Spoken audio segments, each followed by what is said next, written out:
Hi, hello, and welcome to the library. Thank you for being here today. I hope that you're well. I hope that you have prepared your notebooks. It's so nice to see you here for this special stream today, since we'll be doing the concept that was kind of at the core of what I wanted to do on stream. At least it's one of the great gimmicks that I want to have for the stream. So we'll get into that in a few moments, but I still want to chat a little bit with you. I was seeing on the Discord server since like Koyap.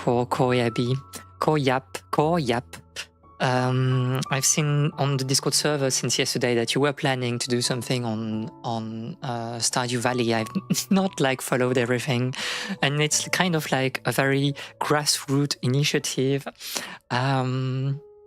But I found that like pretty fun, and yeah, if you manage to like keep that I don't know, Stardew Valley game alive within the server, the community, it would be a nice, because I guess I've never played that much of Stardew Valley, but it can be like some sort of weird-ish experience where I can like tune in every now and then we can check the progress of the community on the game, which would be like very close to, you know, a Minecraft stream or something like that. But yeah, I did not follow all that you did because I was so busy preparing things left and right. So I had no time to lurk on the server as I usually do. I still want to, you know, monitor what you do. And I was not able to monitor you yesterday. The time I made for a 4-step plan to stop Siggy from playing 14 alt to Big Fish again into pipelining Vine to Mythic Plus. Monitor, yes, I'm monitoring you. Because I know that you can be interesting people from time to time on the server. I'm a monitor lizard. Maybe, you never know. Maybe like this whole kitsune thing is more of a disguise than anything else.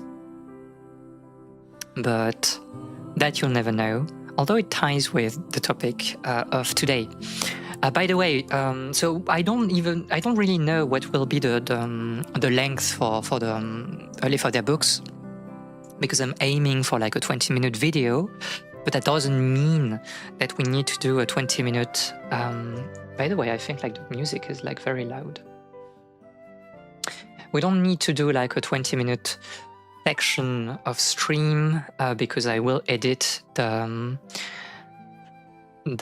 video. So I kind of want the early for their books to be interactive, so you can ask questions and post comments, and I can read them, and it can be like, you know, more interesting and collaborative, and a collaborative learning experience for everyone.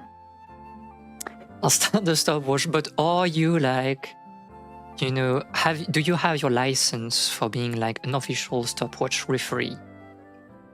Interesting people, she called us weird. I mean, I do that openly, but this is like endearing. You're weird cute, which is like good weird. And I think we had this exact conversation on Dark Souls, right? I got one from Amazon.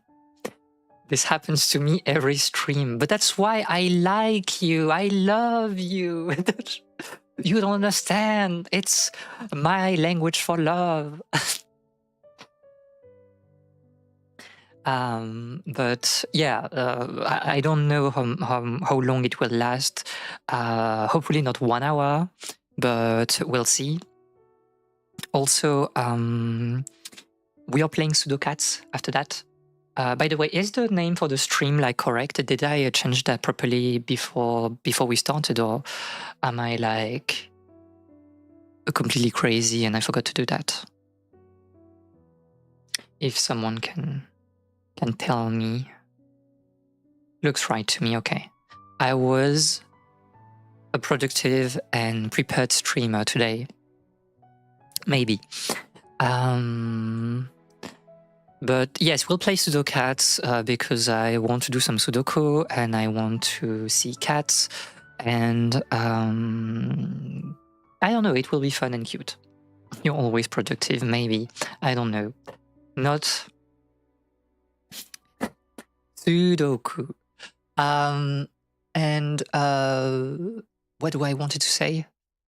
I had something else. Oh yeah, before stream, like I was because this is a stream where we'll like take the archive and I'll edit the video from it. And I was like, man, if my cat is like mowing the entire stream, it will be so annoying to edit and almost impossible. So I was like, I will play with you before stream, but I will also like give you some catnip so you can be like excited for a bit, and then you go to sleep and we can have like a calmer stream afterwards. So I think it works. I think she's like not sleeping per se, but at least she's very calm right now. But I don't know if, you know, it will. My cat is a Maoist. What did I do? What did I do to deserve that? But yeah, and well, I will say I'm extremely nervous right now. I think I will collapse from a cardiac arrest at some point because like my heart is beating so fast. We talked about like me being so nervous on Ornstein and smoke. This is like 10 times more intense than that. The sun is red in the sky, mau mau mau. So true. But yeah, hopefully it will be nice. I know it's just a pilot episode, so it doesn't have to be perfect, but I still want this to be perfect because I'm like that. And I don't know, I haven't done those type of like presentations, even if it will be casual today, you know, for a long time. So I feel a bit unsure, unsettled. And you will have to bear with me because I'm a shy girl right now. But yeah, we can try to go on the lecture scene. So the chat should be correctly set up, hopefully. If not, then I'm dying. And yeah, so let me try to check if everything works properly. You see nothing on the whiteboard, and this is normal. Me being threatened by storms. Bear with me.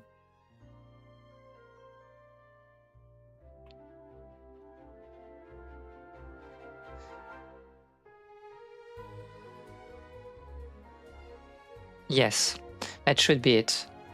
So okay, it should look alright, I think.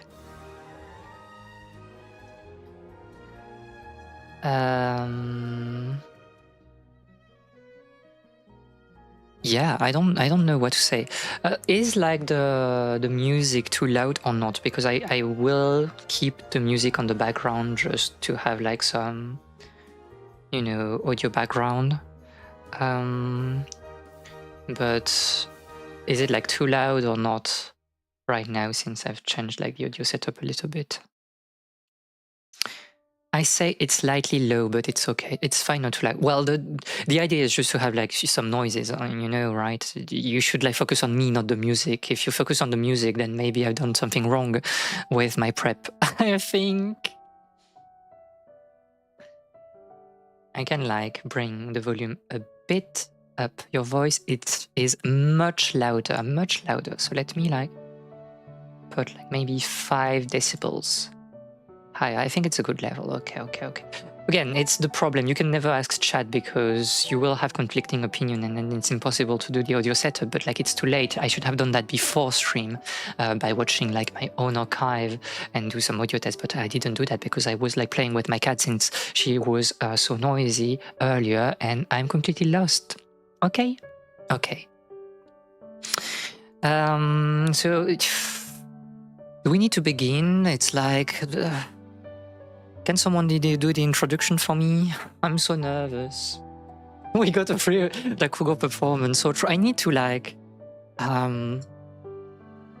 fine-tune my Rakugo skills. But I don't know. I do not have the Radon or the NL level of yapping, so I can't do this. This is too hard. Anyway. Let's start here. I begin. I know we can do it's like, but is it like an option at the beginning of like, I mean, embedded in Twitch itself, like the slash marker, or is it not? I'm losing it. Oh, slash marker. Can do slash marker. I feel like NL right now.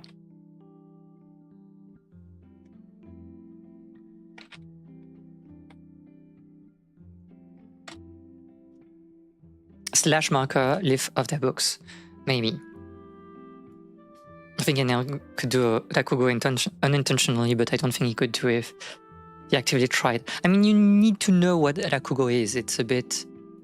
Oh, you're not watching like the VODs. If you are watching the VODs from NL, he's like doing a slash marker to cut like, to put like markers to cut like the videos.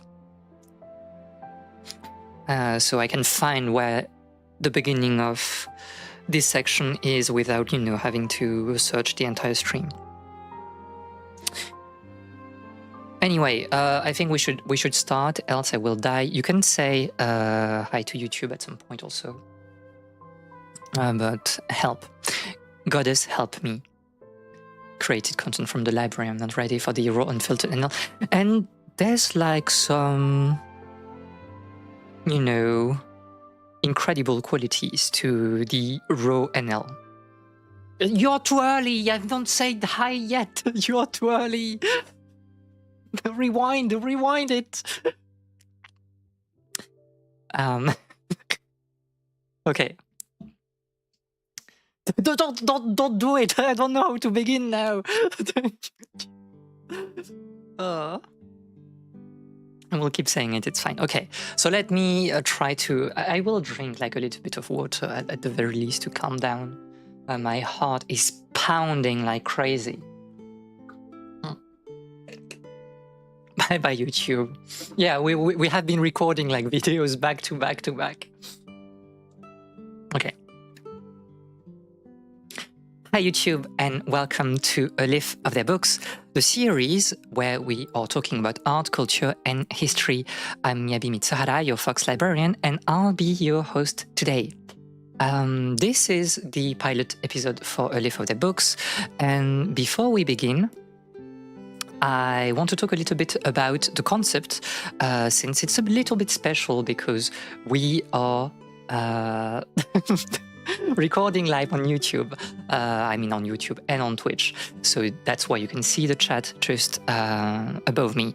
So A Life of Their Books is a series that will run for 3 months, at least for the first season, and every week I will choose a specific topic that we will discuss here for, you know, 20 minutes or so, at least for you on YouTube. Those topics will kind of alternate between books, between visual and audiovisual artworks, and with a broader, topic that will kind of be the recurring theme of the entire season. And because we have talented and very interesting people in the chat, the topic for the first season will be leisure and fishing. So we'll talk about rivers, fishing, society today, and how we interpret leisure over 4 episodes. So that will be an interesting thing to explore. Those videos are basically recorded live, as I said, and it means that you can watch them either live or on the archive, or you can just watch the edited video. Those are like 2 different formats in some ways, because the live streams are a bit more casual, we'll be able to comment a bit more, to discuss. So if you ask questions in the chat, I will be answering them, and I will try to interact with you during the presentation of the topic. And I don't know, it will maybe be 40 minutes or something like that, maybe 1 hour if we're really crazy. In contrast, the YouTube videos will be edited in a tighter way, so it reaches the 20 minutes format. And because of that, you will skip, some fluff, but you won't have the entire experience of the stream. So you can decide what you prefer, either watch the archive, the link will be in the description, or you can just stay here for the edited video. I have also other things that I want to create for this series, but it will come in the later episodes. But if you want to be anyway pinged for all the updates about this series, you can join the Discord server, or just follow me in my social media, and you will have all the updates relating, the streams and also this series, A Leaf of Their Books. And I don't have much more to say, so we can start. I don't know why people are typing Japanese on the chat. Sakana, sakana, sakana. Sakana o taberu to atama, atama, atama, atama wa yokunaru. This is true. If you don't read Japanese, I will not translate for you. So help me God. So the topic for this first video, for this pilot episode, is Japanese folklore, and especially folklore in Tohoku in Japan. And we'll try to talk about that through a series of folk tales, a collection of folk tales called the Tono Monogatari, so the tales from Tono that were written at the beginning of the 20th century. If you don't speak Japanese, get out. Thanks, streamer. We'll have some Japanese lessons at some point. Just the sound that is blasted in Japanese supermarkets on the fish section. This is true. And it's basically eat. If you eat fish, you will get smart, basically. So Japanese folklore. And I think a lot of people are familiar with Japanese folklore to some degrees, even if you don't, if you're not especially interested in Japanese culture, because we have so many forms of folklores that are present in popular culture. So for me, and I believe that overseas, we see 2 extremes of Japanese folklore. Either we go the yokai, the ghost and supernatural creatures approach, and we have stories like Gegege no Kitaro, we have stories like Yokai Watch, or Spirited Away. You can even argue that Pokemon is a kind of yokai-centric story, with this idea that some supernatural creatures exist in the world and we can interact with them. And they are part of our daily life. They can be hidden, but they will reveal themselves. And this is part of the human experience, to live amongst those yokai and ghosts. And you will see a lot of series with that approach, that very slice of life approach of Japanese folklore. And I think on the other side of the spectrum, you have, the famous folk tales. This is another extreme. Those are very, very, very famous stories that are used everywhere. You can find them in so many places, and they are often reworked, or people are making references to those stories. And an example is the story of Urashima Taro. which is the story of a man that goes basically under sea, and he is going to the palace of the King Dragon. And the problem for this Urashima Taro is that he stays so long under the sea that when he goes back up, the world has completely changed. And before he left, the princess of the palace was like, "Oh, I give you like this box, but do not open this box because you will regret it if you do." And he's like, when he came back up, he's like, "Oh, nobody's here. My mom is dead, and my house is not here anymore. I have nothing left, so I don't know. I can maybe open the box." And in the box, there's some smoke coming out from it, some white smoke. It's like this famous, like, I don't know how it's really called in Japanese. I think it's like haku. I don't know if it's haku kemuri or whatever, but it's like white smoke. And this white smoke is basically the years that he has spent under the water, and then the smoke is like coming back to him, and then he's like an old, decrepit old man. And he's like just crying, and it's the end of the story. And this famous tale of Urashima Taro is basically present in so many places. When on one piece you have the arc of the Fishman Island after the time lapse, this is a reference to some degrees to Urashima Taro. If you have played Final Fantasy XIV, there's this dungeon in Stormblood called Shishui of the Violet Tides, and you will find all the elements of Urashima Taro. You will find the turtles that is accompanying you to the palace, like in the folktale. You have the second boss, and if you remember, on the second boss you have this mechanic where you need to open the box to begin to become an old lady, and this is also a reference to the folktale. So those stories are everywhere, and you have like obviously more straightforward adaptation that kind of everyone knows nowadays, and this is the case for the tale of Princess Kaguya that has been adapted by the Ghibli studio. And this was a massive success. It's an incredible adaptation, and kind of everyone knows about this story.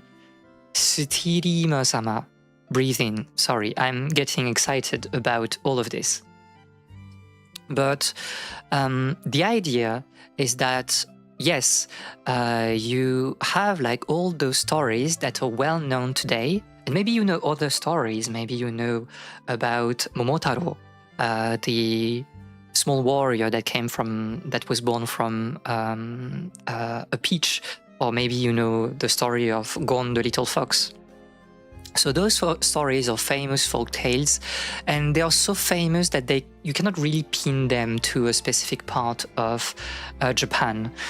This is just part of, I would say, like Japan intangible heritage, and it gives you a very biased idea of Japanese folk tales.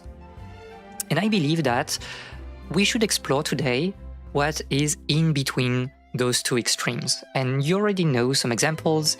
We talked about Ghibli Studio, and some of the films have, I would say, more nuanced approach on folktale. And this is the case of Mononoke Hime, where you have this relationship between mankind and nature, and you have like the spirit of the forest. You have also the guardian of the forest with a big animal, whatever it is, that is appearing during the film.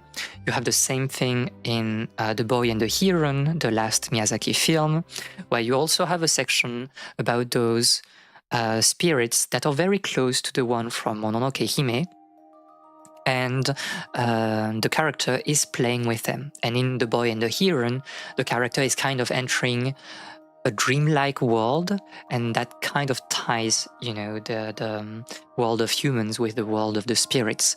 So you have like a more subtle, I would say, relationship with folklore.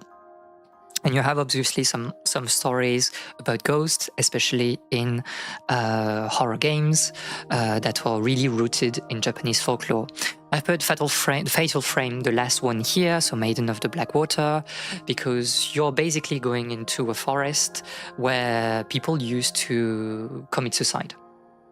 So it's like a clear reference to the I forgot the name, Aokigara, I think it's the name, forest that is like to the west of Tokyo, and that is very famous for people committing suicide there.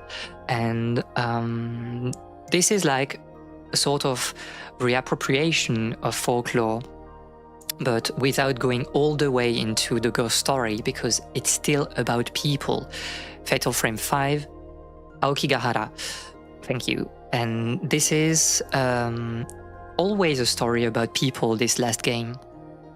And you have several games like that in Japanese horror games. We can think, for example, about Forbidden Siren. This is about like this, I think, high school student going to an abandoned village, and weird things happen, and he's kind of, or at least you, the player, you are discovering the truth of the location. And this is, again, a more subtle approach to folklore, because it's really about people and the environment, the stories around them. And so I want to talk about that, about this special relationship today, as we are presenting the Tono Monogatari, the tales from Tono that were written, well, the collection was written by Yanagita Kunio. So in 1908, if my memory is correct. And before we begin talking about the book in itself, I just want to give like a few words on Yanagita-san, because I think it's pretty interesting. So he was born in 1875 in the Hyogo prefecture. This is basically on the west of Japan. And he went to Tokyo to graduate in law, and he started working at the Department of Agricultural Administration. But his time there was a bit weird, because he was kind of critical from the policies enacted by civil servants, in the sense that they are limiting the autonomy of the people living, where they live. He believed that it was not the place of civil servants from the capital to give recommendations on how to really cultivate their fields when they had like no actual knowledge of the land. And his criticism were probably like founded, but well-founded. But he also got a lot of pushback from his administration, and we believe that it might be the reason why he started to think about changing career, and at some point he left the Ministry of Agriculture and went back to the literary circles he made friends in. And he was like, okay, no, I don't have a job, so I'll just, travel around Japan and investigate rural Japan and try to learn about people in general.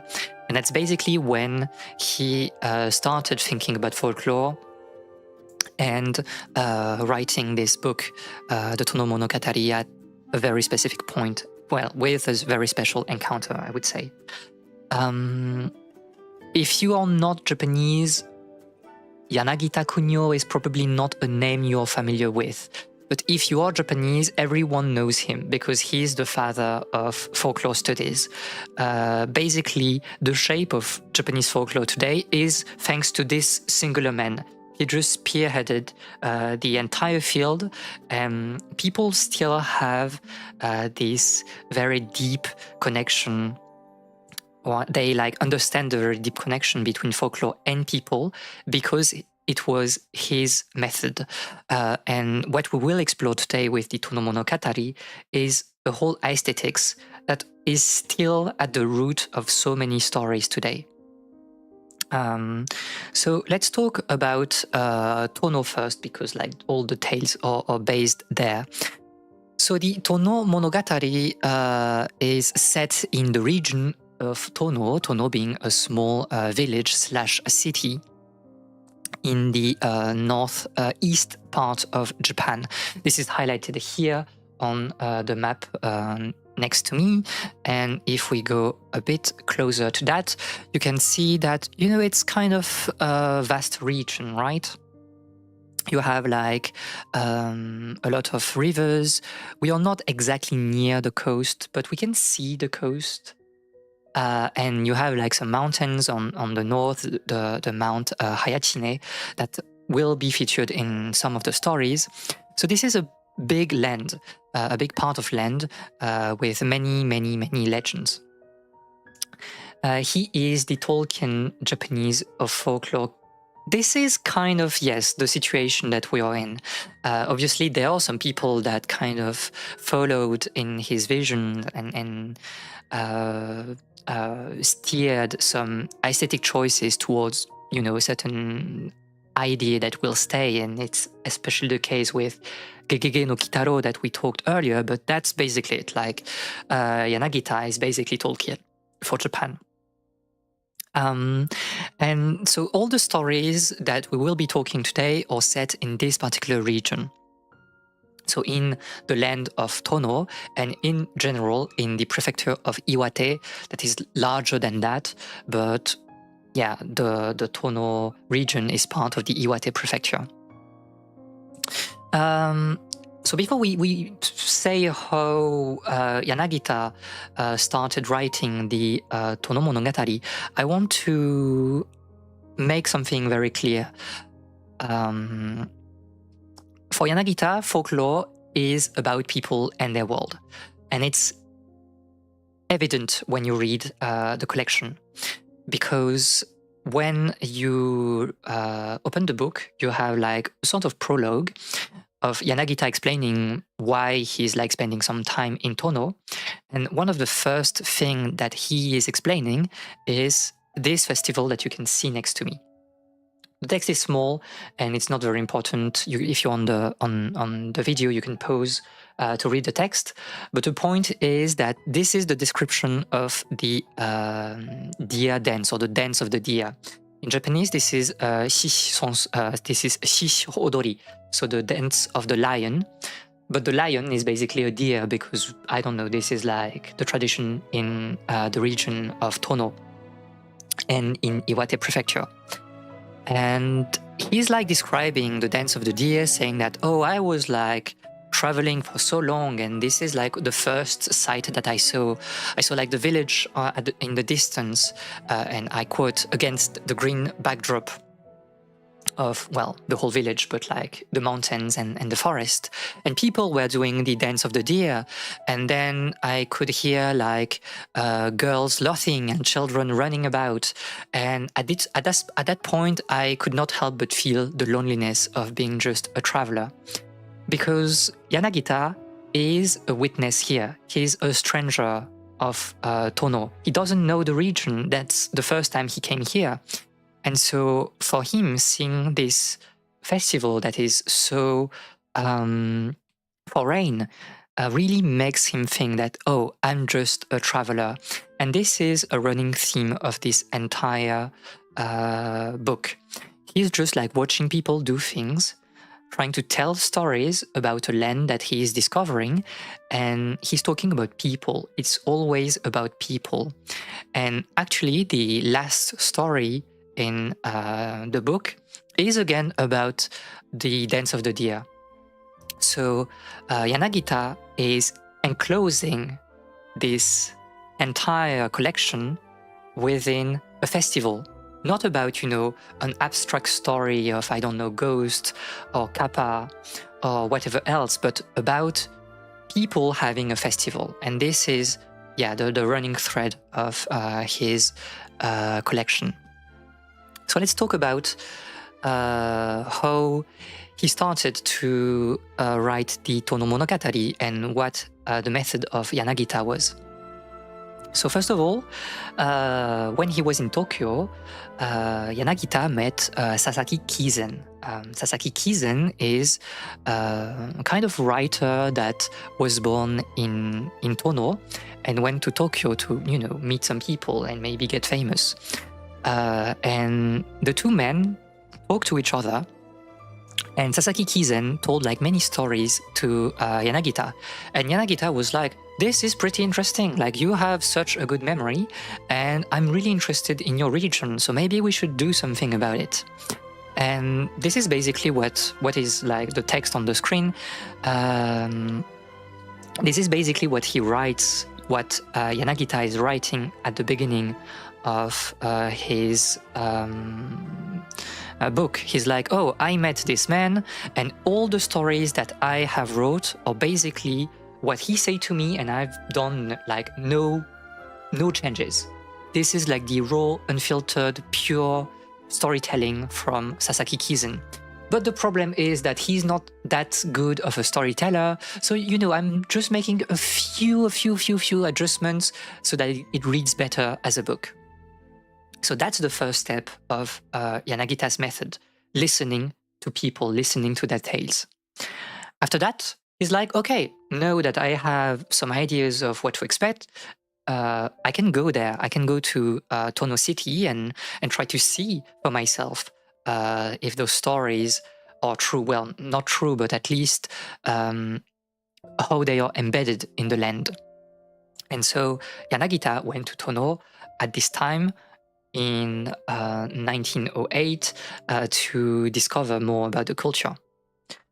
The next step is verifying everything. So on site, he would like visit, temples. He would go into the mountains, check if like the details of the stories are true, or if it's an entire fabrication. He will talk to people, and if possible, he will try to find some books that are already talking about those stories.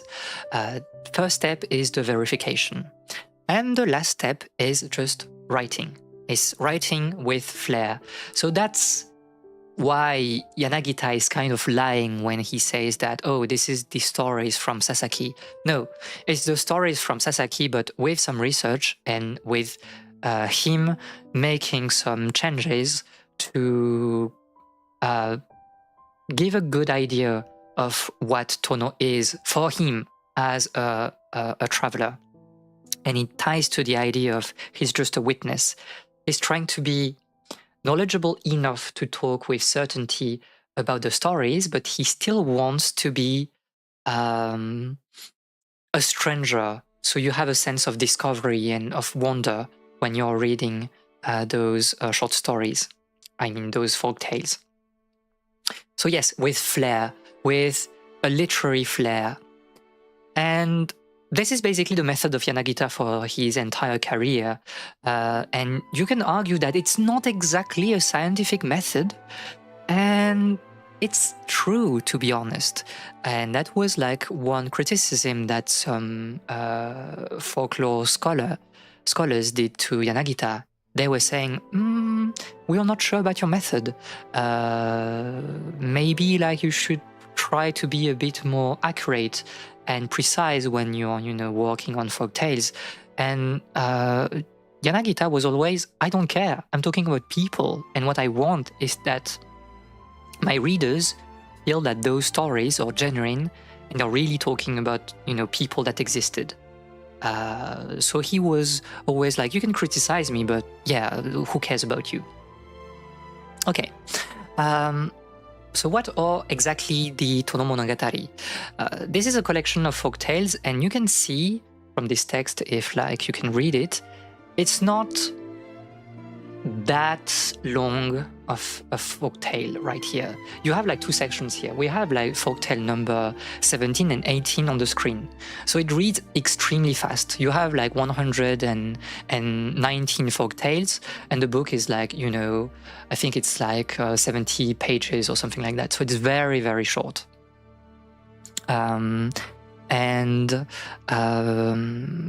It's just, a collection of stories. It's talking about so many different things. Sometimes it's about like just people having weird dreams. Sometimes it's about like, oh, I was playing, in the field and I lost my ball, and that's the end of the story. And sometimes it's about kappa, sometimes it's about like longer stories.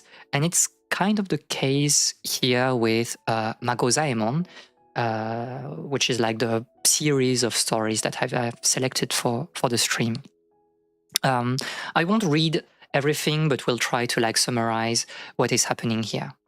So we are in the region of Tono, and in the little village of Yamaguchi. And there's like a person called Magozaemon Yamaguchi, living in his big and old house. And in his house, you have Zashiki Warashi.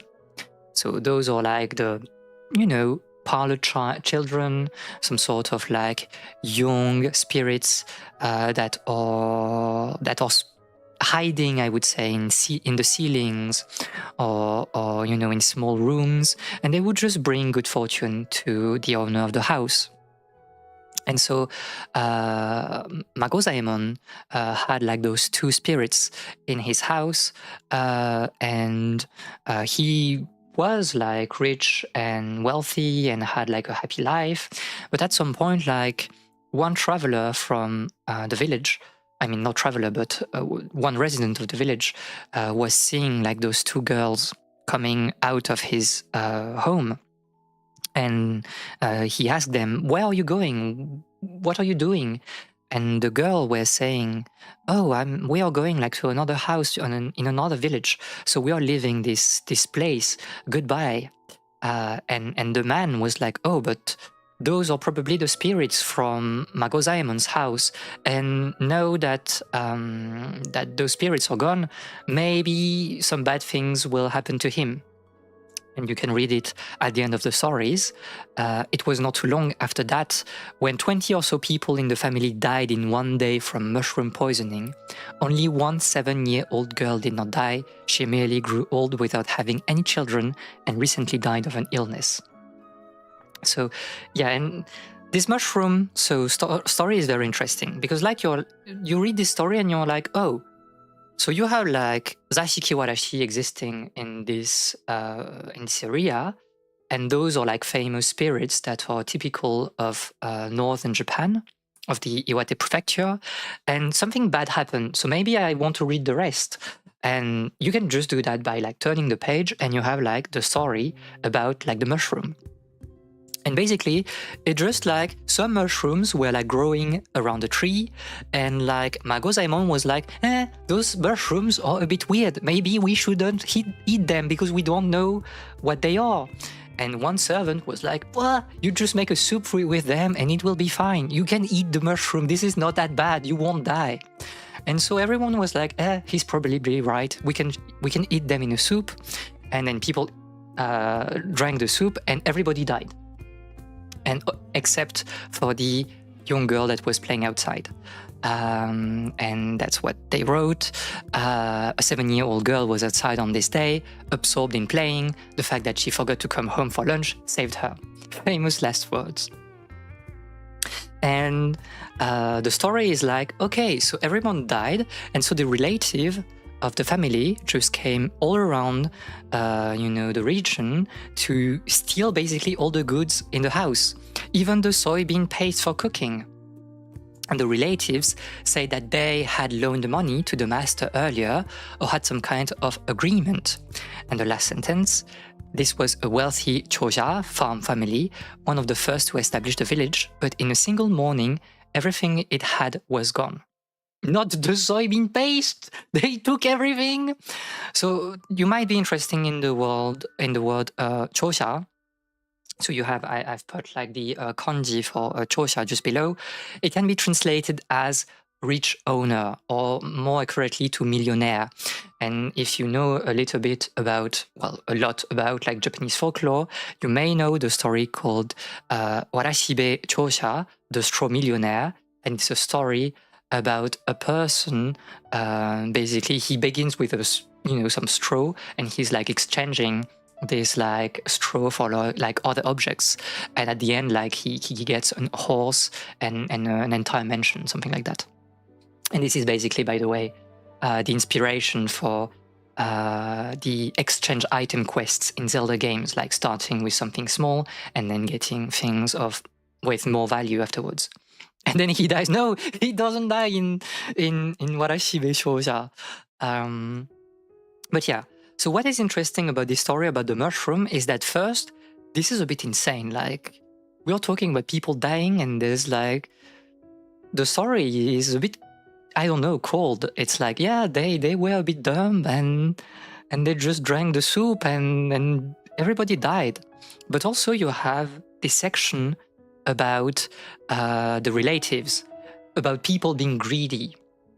But if you read the text, it's Yanagita is not making a judgment. He's like, okay, people are greedy, but this is not my problem. This is their way of living, and I don't have anything to say. That's basically what you will find in all like the folk tales of Yanagita.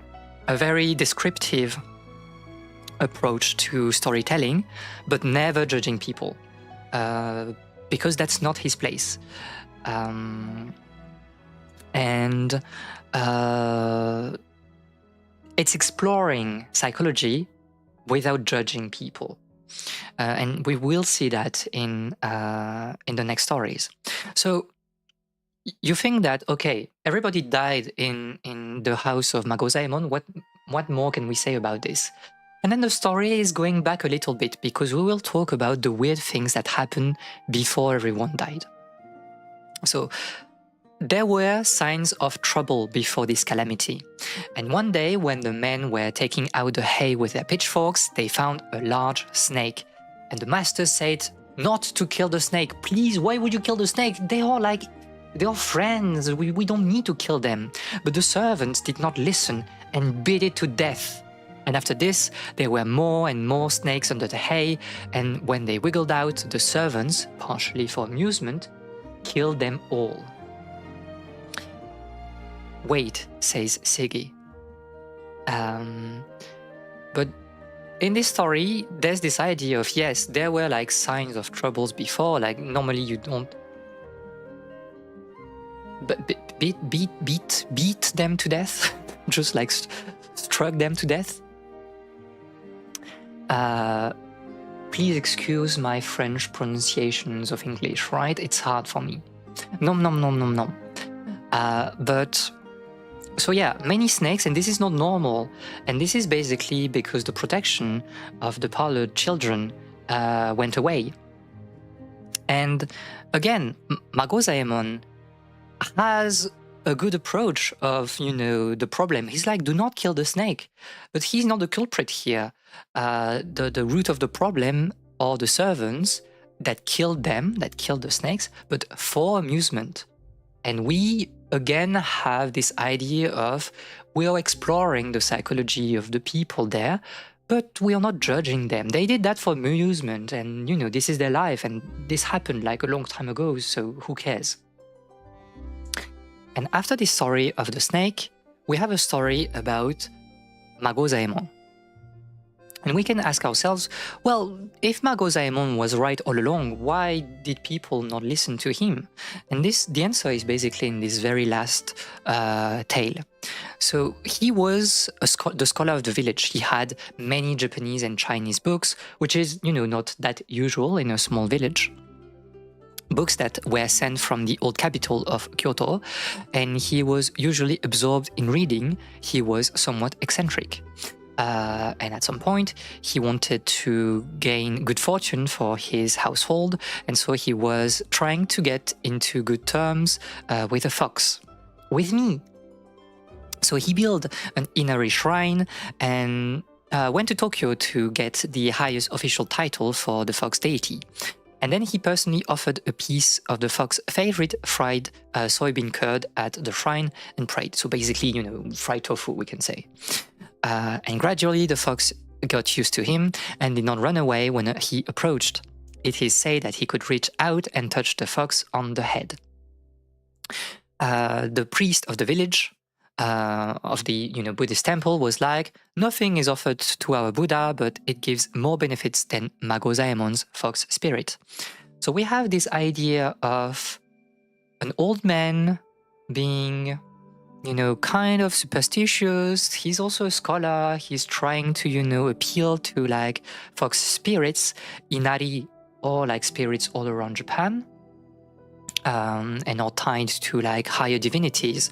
So it's not, a weird behavior, but it might be a bit weird, like from a scholar, especially because he's living in a village where people have very different beliefs than him. And that's maybe why people are not listening to him. And so it's like, okay, Magozaemon is a bit weird, and he had some luck in his life, and no, he doesn't have luck anymore, and everybody dies. And that's basically how the Tono Monogatari is structured. You have like series of folk tales talking about small things, and as the reader, you have to connect the dots and try to understand how people in Tono lived. The Buddha really needs offering to provide benefits. They should not have ascended. So true. But also I want to point out something, which is a kind of a detail, but I believe it has some importance, is that we are reading a translation here. We are reading Ronald Moore's translation, and it reads very well, to be honest. It's very clear. I love the very goal-oriented aspect of the translation. The problem is that it's not exactly what you will find in the Japanese text. In the Japanese text, everything is told at the first person. I'm not reading Japanese right now. We will not be reading Japanese, don't worry. But all the tales are told at the first person, and there's a lot of misdirections because Yanagita is creating some confusions between the subjects and the objects. He's like mixing a lot of things. You don't really know what he's talking about, and it's much more of a maze. Like the meaning of the tales is a bit harder to decipher. It's not as clear as in the translation, and I think it helps also tie with this idea of, oh, you're a stranger of those lands, and you have to decrypt, decipher everything. You have to decipher the text because I'm not making it easier for you to understand what is happening in Tono City. So that's basically the approach of Yanagita. Very psychological, very short tales that are, not exactly frightening. You have like some stories about mountain men, basically like giants living, in the mountains, and they are doing weird things, and sometimes they are like kidnapping women, and it's like really weird sometimes, but it's not horrific per se. You don't have this sense of dread. It's like, weird things are happening in the Tono region, and, everybody got used to that, so maybe we shouldn't judge, and, it's just the way of living. And this approach is kind of used to create a living land. This is very important. It's that, as I said, it's about people and the stories around them. It's about people. It is what it is, exactly. Very normal kidnappings, right? And also you have stories about like, oh, a kappa was born, in my family, but it is what it is, so we shouldn't judge. So a living land. And when you read like the collection, you have like the description of places also, very specific description of monuments. For example, like you have a picture of like these stone monuments to the mountain gods that is near Tono.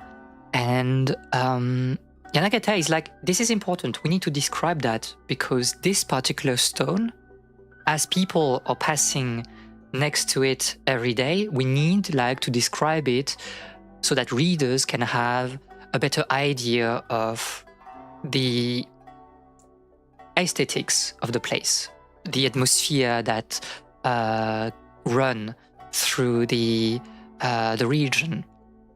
And this approach of a living land is not unique to Yanagita. Maybe some of you have heard about the writer Miyazawa Kenji.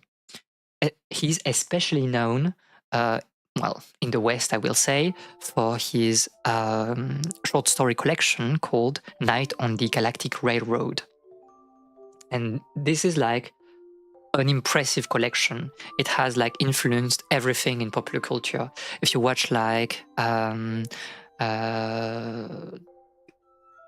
sci-fi from you know the 70s, it's like a reference to Night on the Galactic Railroad. And Miyazawa was like a writer of children's tales, so very accessible stories. And one of the stories is called Chumon no Oiryoriten, which we have covered in the Rhapsody stream when we went into that restaurant. So the name of the short story is like the restaurant of many orders in English, and it's basically the play between ordering like some food at the restaurant and an order that you need to follow, and it's basically the stories of those two hunters going to the restaurants, and they enter the corridors, and you have like weird things to follow. For example, it's like, oh, you need like to undress, you need to put salt and vinegar on you, you need to do some exercise. And at the end, the hunters understand that this is not a restaurant where they will eat, but this is a restaurant where the travelers are food, and they need to follow the orders to tenderize their meat, and then people, I mean the cats in the restaurant, will eat them alive.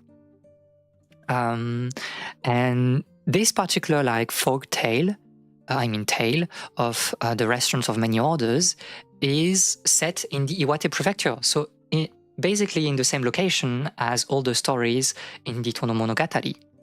And it's part, so the restaurant of many orders, it's part of, and I see that I've left things in French because I was copying things from my notes, my personal notes.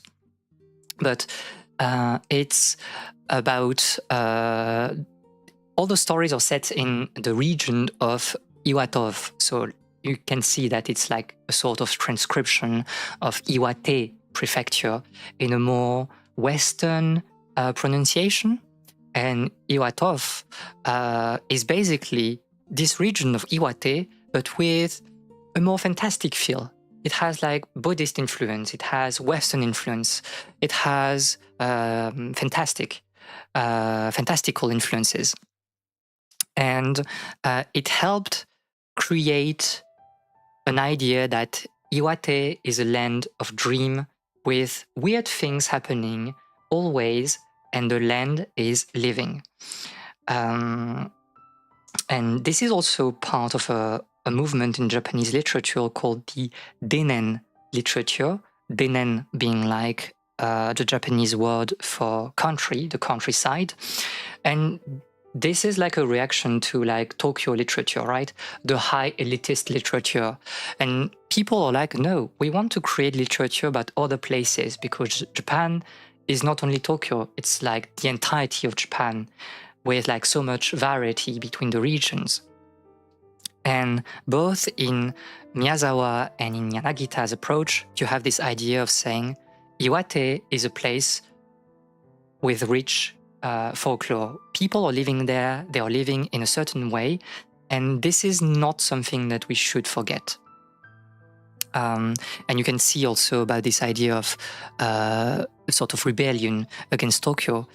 You have on the right the cover for the Restaurant of Many Orders, and this was like written in the early 20th century, and you can see that it's a very pretty cover. This was done. This is the first edition, and like for a sort of provincial literature, this is an amazing cover. And it was like so amazing that the book was expensive, so expensive that it didn't sold at all in the Iwate prefecture. But everybody that went into bookstores and saw that cover was like, oh, this is really inspiring. And maybe there's something very interesting and very noble about literature from outside Tokyo. And maybe we should pay more attention to that.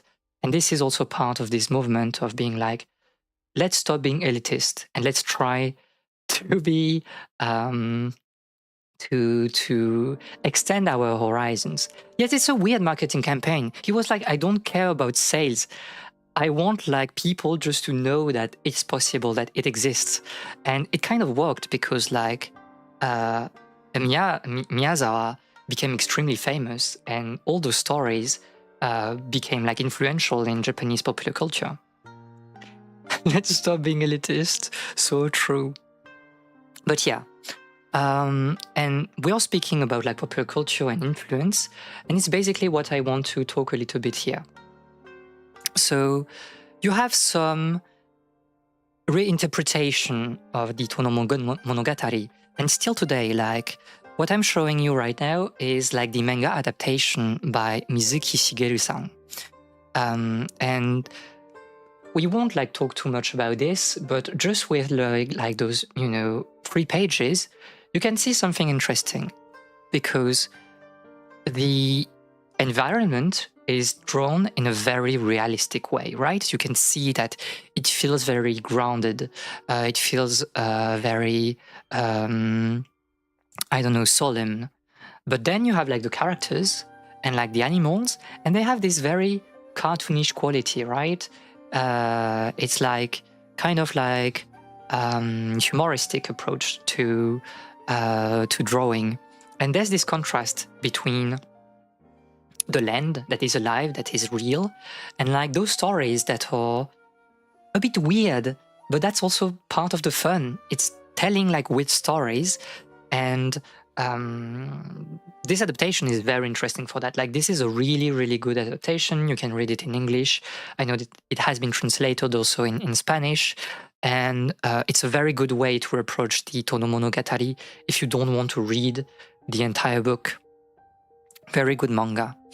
And what is interesting also is that it's an adaptation, but like the narrator is not Yanagita. It's like Mizuki-san. Probably not in Danish, no. It's Mizuki-san. So like the mangaka is putting himself at the place, in the role of the traveler going to Tono, and he's taking the place of Yanagita. And there's like, several generations of storytellers going to that city. So very interesting. Another adaptation that I want to talk about is the Shinshaku Tono Monogatari, or basically the new tales of Tono, and that was written by Inoue Hisashi.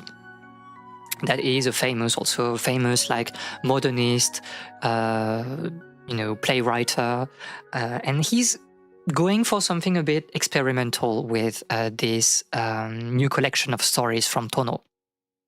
Because there's a play on word about katari. Katari means narration, but it also means fraud. And basically, Inoue is like, my goal is to tell like lies. I just want to tell the same stories, but I will admit that everything is a lie, and we'll just, take again the aesthetics of Tono, but telling other stories that are completely crazy. And one of the stories is called The House Up the River, or Kawakami no Ie in Japanese. And it's kind of inspired by, again, Miyazawa, short story, Kaze no Matasaburo, which is part of the Night on the Galactic Railroad. And well, the story, Kaze no Matasaburo, is just the story of like a spirit being disguised as a schoolboy, and he's going into a village, and people are like, oh, you're like fun, but you're also a bit, suspicious, so maybe you are a spirit, so should we trust you? And they live like an incredible summer, and then because like the adults are like, oh, you're a spirit, then Matasaburo is fleeing the town, basically.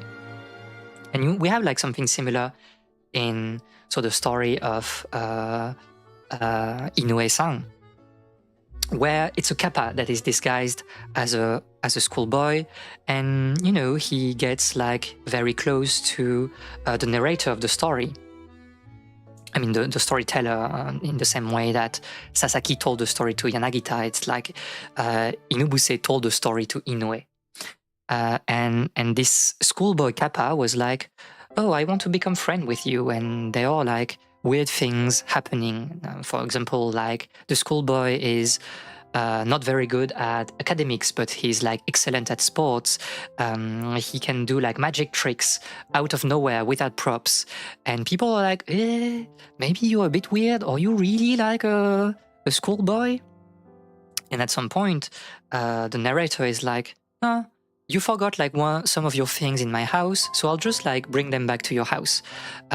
So he goes into the mountains to find the house of the schoolboy, and then he it's like very foggy, and you enter a house and it's like, oh, nobody is here except like an old lady that is kind of like ill, sick in a futon. So I don't know, maybe this lady knows where my friend is right now.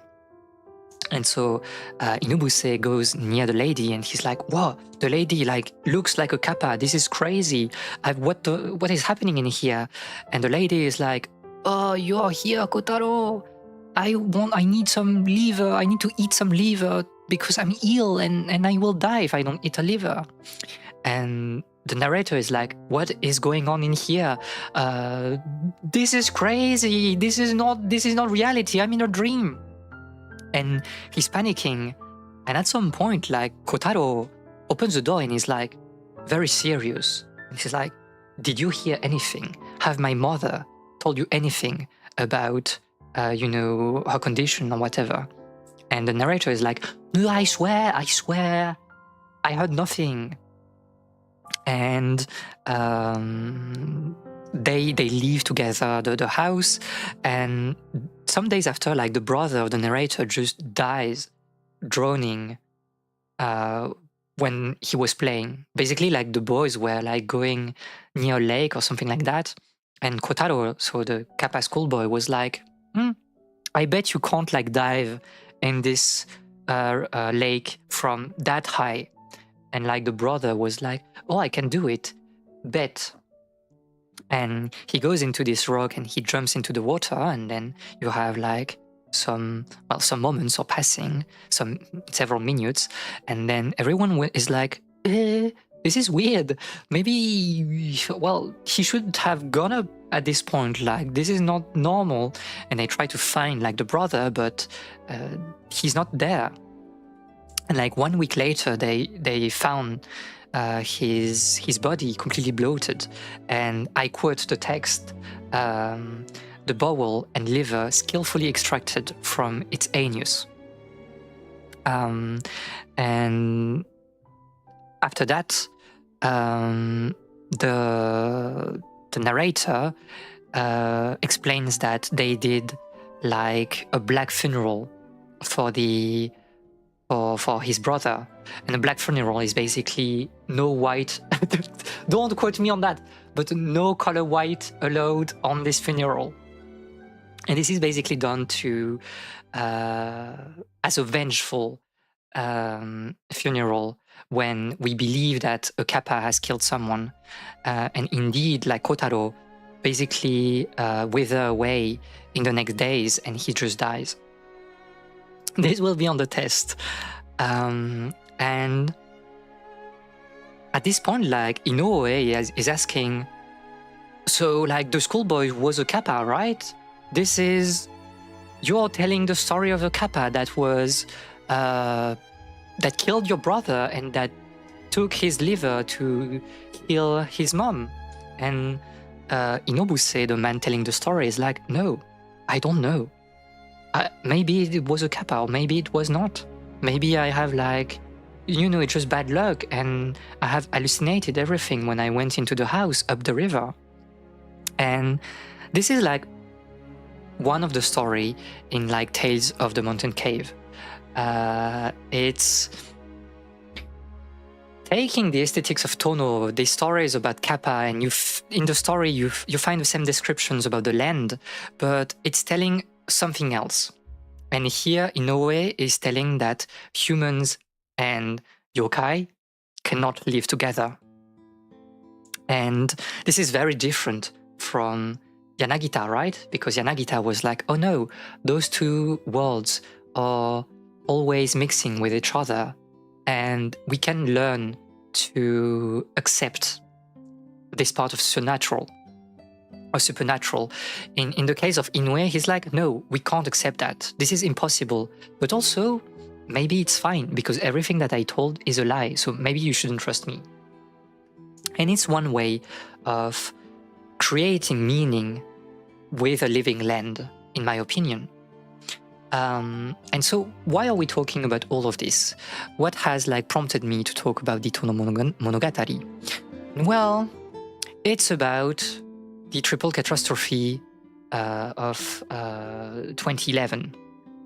So if you have been, alive at that point, you know that there was like a big catastrophe in March 2011 in Japan, which was like the combination of an earthquake, a tsunami, and the nuclear accident in the Fukushima complex. So the first reactor kind of like melting and creating big damages on the surrounding region. I've put like a map on the left of the regions that were like impacted by this catastrophe, and I have also put a circle for the location of the Iwate prefecture, and you can see that the Iwate prefecture has been severely touched by the catastrophe. And this is where storytelling becomes important, because as we were talking for like the last hour, it's about people, and it's about like telling the life of people, sometimes like habits and lives that we can't see anymore because everything has been destroyed by the catastrophe. And after like the disaster, you had people coming as kataribe, as storyteller. This is not a perfect translation, but let's say storyteller. And their goal was to talk about the disaster, to tell about what happened before and what happened at that time when disaster struck. And this is like not unique to what happened in 2011. It happened before. In one of the big disasters in Japanese history was the Great Kanto earthquake in 1923. And you had like the same people. You had like some kataribe that were like roaming the land and telling the stories about what happened to everybody so that we would never forget what happened. And you have the same thing after the nuclear bombing of Japan. You may know the terms like hibakusha, which refers to like the survivors of the atomic bombs, and they're all telling stories. So that's why you have like so many stories about that time. It's that people will not forget. We won't forget what happened. We won't forget about the land and the culture that we had before. And this is done through storytelling, through or via kataribe. And I've put on the left a picture of a man called Hagamitsuo that is doing like a bus tour hosted by a local hotel, whatever, to explain what happened during the catastrophe in 2011. And so those tours are basically organized by, tourist associations or, private companies, hostels, or maybe some non-profit organizations, whatever. And this is a way to keep the land alive. And this type of tours are less about history and geography and more about like emotion, so that you can feel what people went through when they experienced those disasters. And there's like a motto, a slogan, and this slogan is like minna wa kataribe desu. So everyone is a storyteller, is a kataribe, because you don't have to have lived through the catastrophe to talk about it. You just need to remind people that some people suffer, and then you can also be a kataribe. You can continue to tell those stories for the future generation. One interesting thing also about this is the picture on the right. This is called the Kiseki no Ippon Matsu. And it's basically like the last standing pine from a grove that was called Takata Matsubara. And like you had an entire grove for like centuries, and it was like destroyed by the catastrophe. And you just have this solitary pine, this Kiseki no Ippon Matsu, standing there, and it's like a symbol of resilience and of hope that we can build something again in the future. We are never forgetting what happened, but we are still standing and we can go forward. My Japanese teacher was Hibakusha. He still is, but he's no longer my... Yeah. And like, there's a very deep interest in this type of storytelling in Japan. This is like, you have like several associations everywhere, and you have a lot of people that are young people that are, kind of preparing themselves to tell the stories, because some of the people are no longer alive. Like the Second World War was a long time ago, and those people are getting really old. And you have like second generations kataribe that are still here to tell the tales and to like fight for, peace, and so that we remember what people went through. And I think this is the same thing that we are doing here with the Tono Monogatari and what the city of Tono is trying to do. It's not exactly about, disaster, but it's about the culture that was in this land, about this identity. Because a lot of people, after the catastrophe, were displaced. It's like, oh, you cannot live near like Fukushima. You need to go out. And several hundred thousands of people were sent in other regions. Some of them have not yet come back to Iwate or the Tohoku region. And there's this need of perpetuating a cultural identity, of never forgetting where we came from. And that's why when you go to Tono, you will have a lot of statues of Kappa. Because it's also a touristic city, but because it's the story of Tono, right? It's heritage. It will never go away if people continue to think about those Kappa, those like mountain men, about the weird stories that happened there. Even if you don't, believe in them, that's not the point. The point is that it's part of the identity of the region. And so on the left, you have like Kappa statues from near the Tono station. So you can see them like very easily when you're coming into town. And you have also like the Kappabuchi pool, which is like a bit further away from the city. I think you have to ride a bike for like 40 minutes to get there. And it's like it's a pool, basically, just some water. But you have like some Kappa statues, and you have a sign telling you that if you like catch a Kappa in a picture, we will give you like, I think it's like 10 billion yens, something like that. And obviously, like, there is no Kappa in Kappabuchi, but that's not the point. The point is that we are perpetuating some storytelling. We are telling some tales about what the region was, what it still is, and how we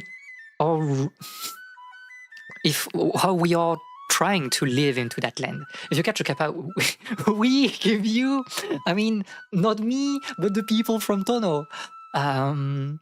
That's basically Tono's strategy. It's like making culture alive. And so they are like giving funds very regularly to artists and animation studios to make like some content that will continue to tell the story of the Tono Monogatari and the Kappas and whatever else. And that's basically, I think, a better way to approach storytelling.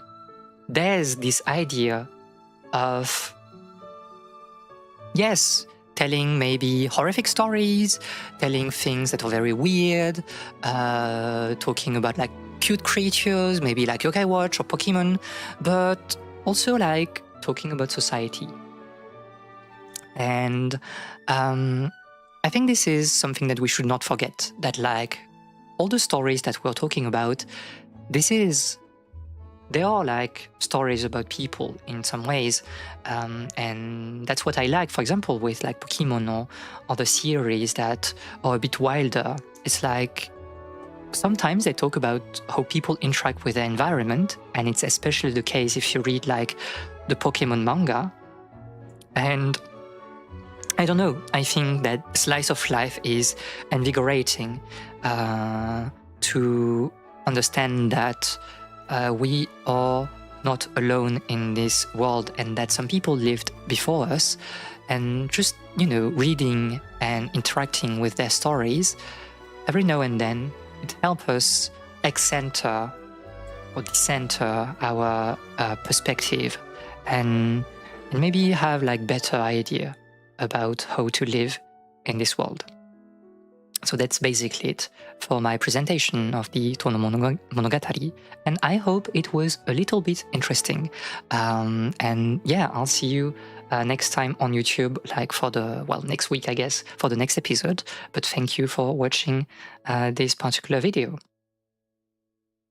And that's basically it for us as well. Bye, YouTube. Bye, YouTube. You are too late. You won't be into the stream because I spoke again before you wrote your message. No, I can try to edit things weirdly so you can be there. That was nice. I don't know. I think it was long, but I never like timed myself, so I need to do like a shorter format like next time. But I think I wanted to tell at least like everything here, because it's such an interesting thing. And I don't know, I think like in the West we don't see those things very much when, you know, you're like, we peeled.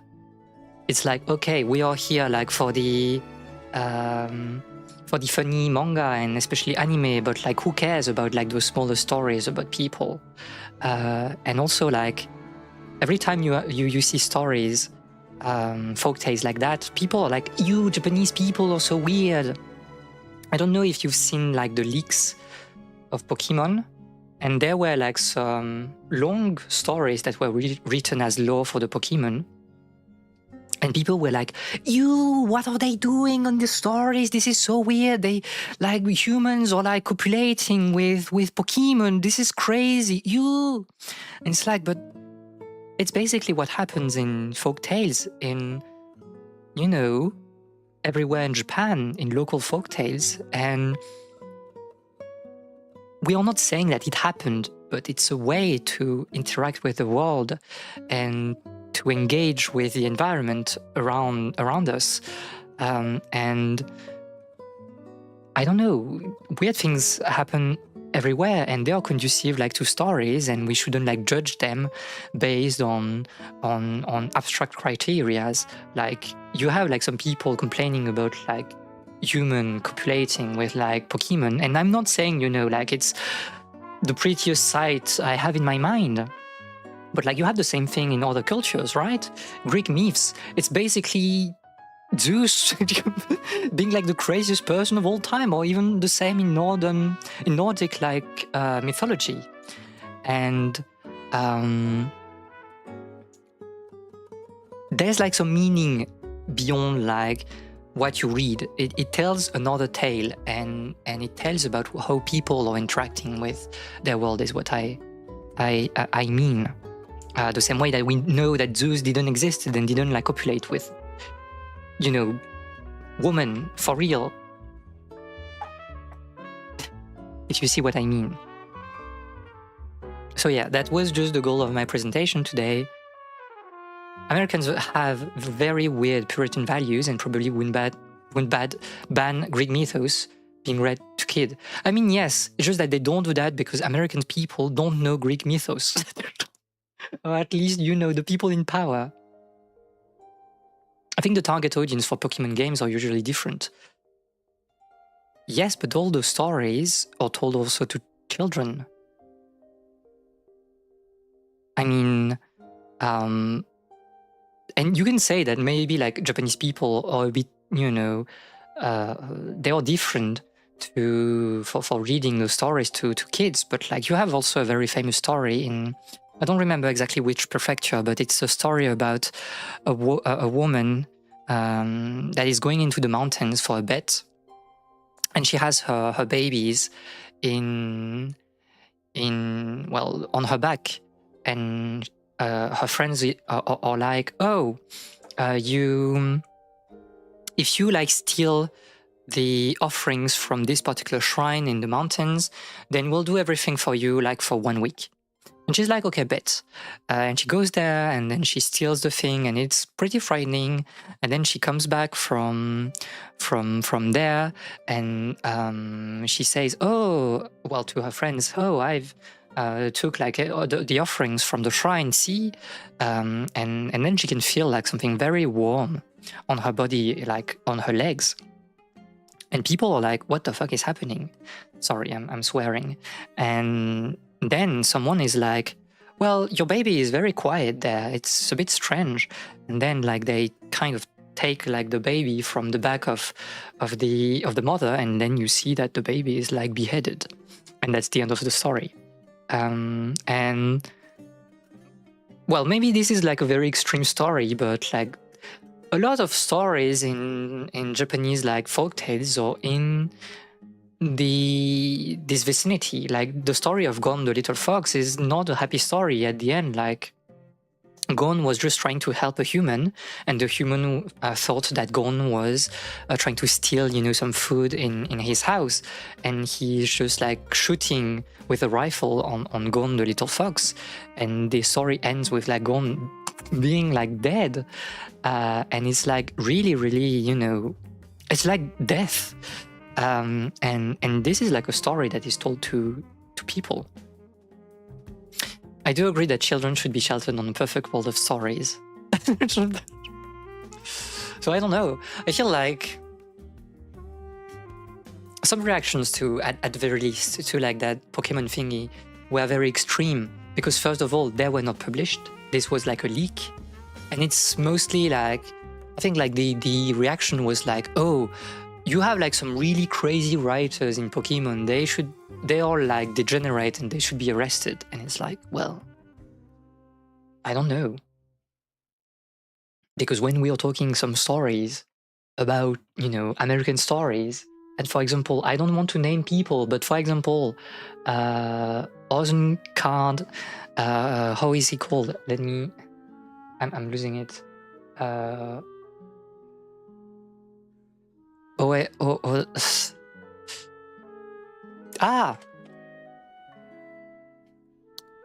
is he called? I'm losing it. It's the story about like those Mormon people. And then you have like some insane also things about like, it's like Card Scott, right? Orson Scott Card, and the story was like the Tales of Alvin Maker, and you read that and you're like, what the heck? What Pokemon stuffs are we talking about here? It's like a leak that we had of the entire things of Pokemon, and you had like some hidden stories that are kind of told in the way of like the folk tales that we just read. And they were never released, but like people were like, this is crazy. Like you have, I don't know the name of the Pokemon, but like you had like some human, making love with, Medusa Pokemon or something like that. And people were like, this is gross. Like, but first of all, it never happened. This is not the official lore. This is like a folk tale. This is setting the stage for, a region. There's that essay about Ghibli and Disney films saying that most Disney movies teach children that there's an evil to beat and good versus evil, which is considered safe for children, but I don't think is good either. I do agree. I think it's just good it's better to be like, you need to be nice, and that we are all everyone can commit evil, but we strive for goodness, and it's okay if we fail. But this is also this very American way of, and I'll go back to the chatting stream scene, but this is this way of like building some manichaeism between good and evil in Japanese like stories, and especially you can see that in fantasy and well, speculative fiction in general, science fiction. And there's a way why like some other cultures, and especially Japan, has strayed far away from this idea that there's just good and evil. I find the respect for keeping stories alive very special, since a lot of similar lore has gotten forgotten by time in Europe for various reasons. I think yes, although it depends, obviously from the region. If you have some regions with deep, regional activism, I think that it's easier to keep the story alive because people will more easily tell the stories. You have like some associations and things like that. In Japan, everything is not perfect. Like the example of the Tono Monogatari and Tono City is very unique because it's called like the village, the city of folklore nowadays, thanks to Yanagita. But in Japan, we see like an aging of the population, and in some places, some culture is just dying, and there's nobody to pick up the work because people are getting too old, they are dying. And we'll explore that at some point in other like episodes of Live of the Books. Maybe when we'll talk about maybe not on the first season, but more on the second season, I'll have like a series about culture disappearing in Japan. So I'm not saying it's perfect in Japan, but like at the very least, what Tono is doing, and especially the Kataribe after the disasters, I think this is a good way to preserve culture to some extent, and that we should strive to do that in some regions as well, in Europe and in other places in the world as well. But this is like a collective work. Like you cannot do that alone. You need like people coming together to tell stories. You need like some money to make tours, as we saw like on the presentation, or to create like some books or some I don't know, anime, films, whatever, plays, and yeah, this is like a big collective thingy. And well, in Japan you have like some budget. I did not talk too much about this, but like if we go back to the lecture, let me go back to the lecture because there's something interesting we did not talk about since it was already getting too long. But you see everything. This is not good. This particular like anime is was done by Buemon Studio and is part of the Anime Tamago, and it was like called by other name. It's also nowadays it's Anime no Tame. It was called Anime Mirai and Project A, and it's basically something that is hosted by the Association of Japanese Animators with the founding of the government, and they would like give money to some studios, especially for young animators to showcase their work. And so every year you have like I think it's like 3, 4, or 5 like different anime. It's like it's an episode, right? It's like 25 minutes long, but an anime about something.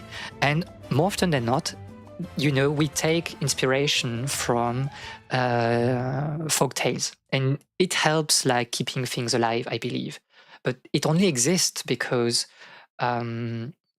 people are investing money into that. And if you want to watch like a cute anime, I really encourage you to watch like Kaze no Matasaburo.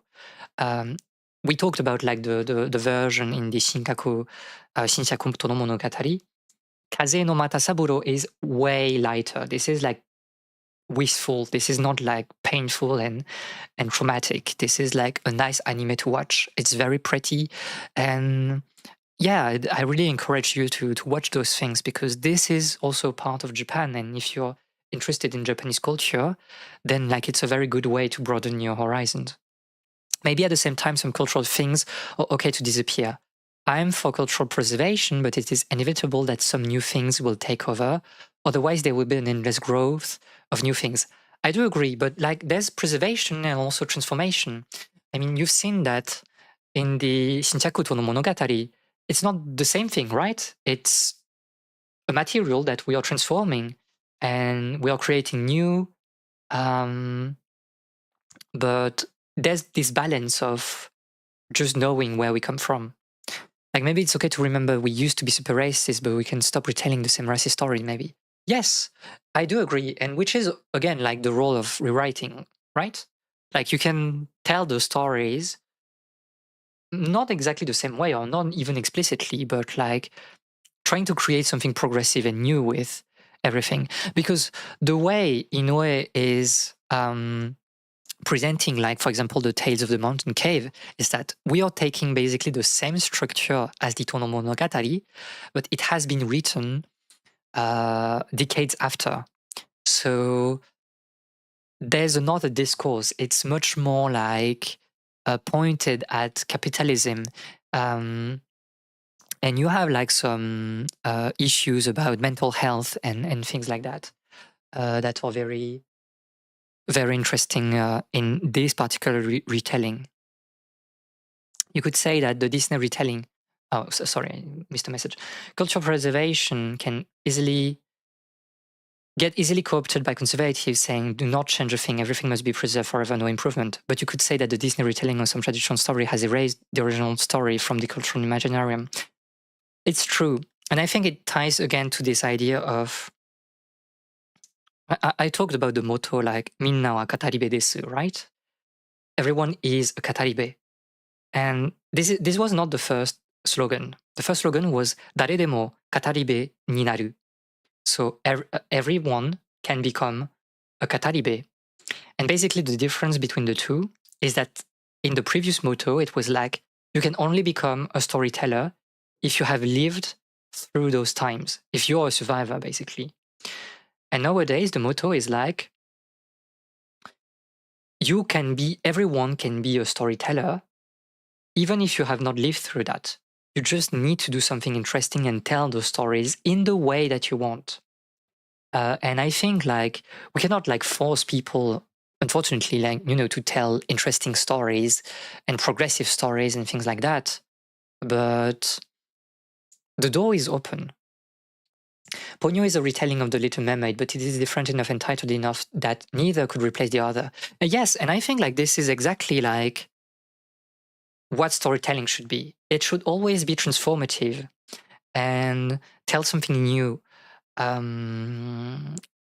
Like you can read the Shinshaku Tono Monogatari alone. You can read like the Tono Monogatari alone, but when you read the two together, they really form an interesting, whole.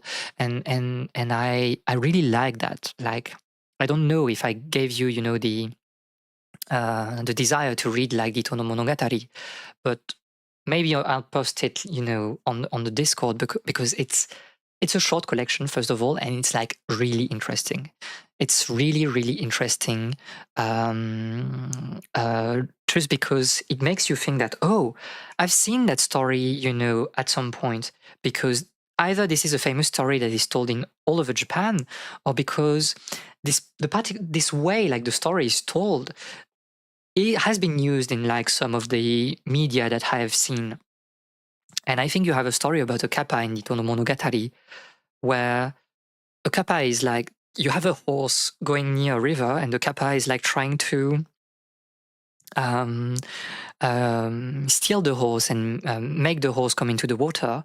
But the horse is like too violent and then drags the kappa out of the river and into town. And then the kappa like hides in the stables or something. And then people find the kappa and they are like, should we kill the kappa? And people are like, maybe not. But if you want to live, you have to leave us alone. And this is a very famous story that is found all over Japan. But the way that it is told is a bit different than other versions. And you see those connections with kind of everything in popular culture with the Tono Monogatari. So it's a very interesting collection. I'll post a link to that on the file in the Discord server. His way of collecting stories reminds me of how one person here long ago went around collecting beliefs and then wrote a national epic out of them. Yes, it's true. There's this idea of like going out and then writing with flair. Obviously, this is a different situation than a national epic, right? Because in the case of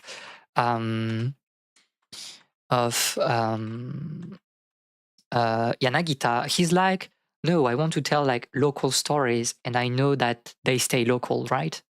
That's what we talked about, the famous folk tales. If you think of Princess Kaguya, it's like Japan. If you talk about like Urashima Taro, for most people, it's like Japan in general. But it has lost this very local identity that those tales had. So there's a difference between like a national epic and, you know, something that stays a bit more local. But yeah, there's this idea, as you said, of like collecting beliefs and making something new from it. And again, I think it's how we keep like culture alive. And basically, that's what I'm trying to do with this series of A Leaf of Their Books. I don't want to talk about things that you probably already know, because like you don't need me for that. I just want to talk about things that are kind of outside of our comfort zone, so we can learn new things and, you know, just open the window a bit more and try to be more curious about the world around us. And yeah.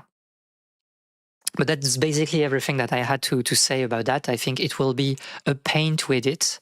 The 20-minute objective will be hard to keep for the video, but we'll see. I'll cut probably a lot of talking. I mean, of reading the tales. We'll see. But yeah, I hope it was at least fun, and I think we had also interesting conversations in the chat about all of this. So at the very least, I feel a bit happy with what we did, and I hope that you learn a few things. Just put it in you know, high. I mean, you told me at the beginning that I needed to breathe, and that's true. I was so nervous that I was like going at full speed. I hope I wasn't going too fast afterwards, but also like I know in general I speak very fast, so I don't know.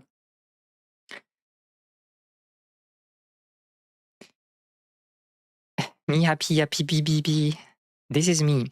But yeah, okay, so we can like, again, you see everything in my browser here, so just close your eyes when I forgot to like turn a source off. We are playing right now Sudocats. So let me just put the game, and we'll try to do some, you know, light yapping and chill things together. I believe that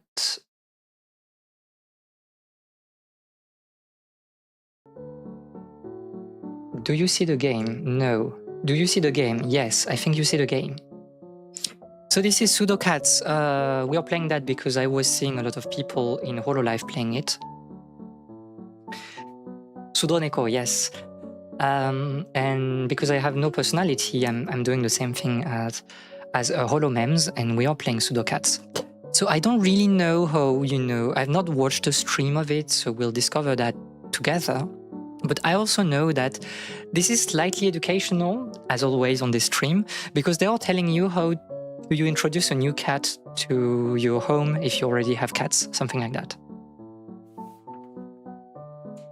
So let's do... I don't want to do easy grids. I'm here like for the pain, like coding and cats. Coding and cats. Like, okay, because sudo, like the sudo command, what are you talking about? Okay, so, okay, you can turn numbers, but we are not doing that. We are here to watch like cute cats, right? Oh, you can change the background. We want something like, I think this is fine. Oh, you can change that as well. I see. I don't know, what is the most relaxing for stream. I like this one. Yeah, sudo. I have a very educated chat. This is very funny. Sorry, I'm drinking because like I yapped too much. Oh no, this is going back. Sudo neko super user do.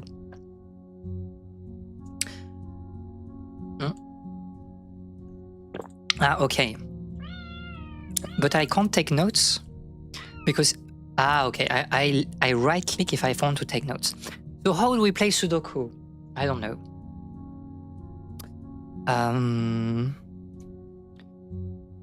Well, I'll try to explain my reasoning always. So we have like one cat here and one cat here, so it's fine to put that in here.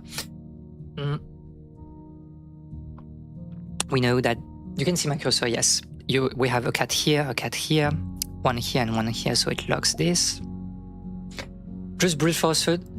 We are not at the level of doing like Y wings yet, or like hooked links. This is a bit advanced. If we can find like a scenario where we do like X wings, it's already amazing.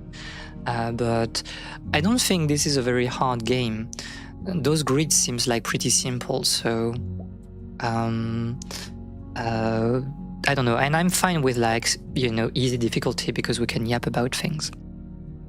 But yeah, about speaking about cats, like my cat was very quiet during a leaf of the books. Like I saw that like she woke up at some point, but like she was like, I'm just too tired, so let's go back to sleep. Polite yapper, yes. Polite yapping, but yapping still. Maybe she will yap later. But yeah, we can talk about a few things because so at the beginning of the stream, we talked a little bit about like Stardew Valley, right? And so, what's the plan with like your Stardew Valley thingy? Are you trying to make it like a really big running thing? And is it okay? My question is it serious enough so that we will have at some point some Stardew Valley on stream? This is my question to you. And so I can focus on the cats until you give me the answer. Meow.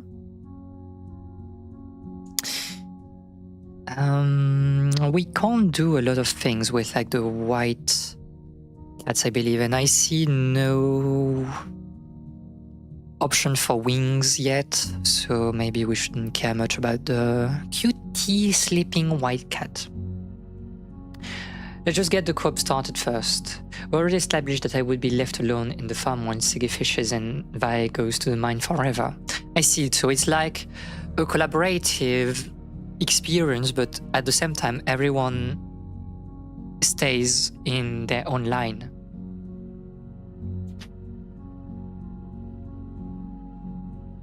Because at that point, like, we can recreate the cursed experience of, Minecraft server for the library, but that would be very cursed, and maybe we shouldn't do that.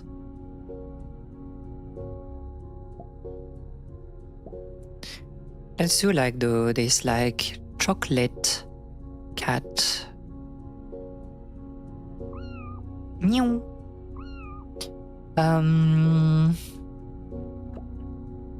Can I like, okay. Or maybe not, who knows? Or maybe not for like people staying in their own lane. Yeah, not much we can do here. Let's do like this. Oh, it's so cute, showing its belly. This is a very easy grid. This is like not very interesting.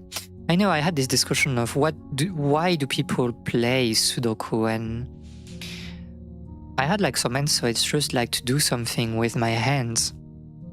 And I do get that. Like, you can have a conversation and playing Sudoku at the same time, but at the same, I don't know. I feel like if the grid is too easy, I see like no reason to play the grid. I feel like I want a little bit of difficulty because for me it is like a puzzle. I want to be able to solve it by using, you know, techniques. I will build a Joja mod in the farm. Growing sunflowers and fish. Cat be showing their belly, but then you try to pet them and you get attacked. It depends on the cat, right? I mean, I know like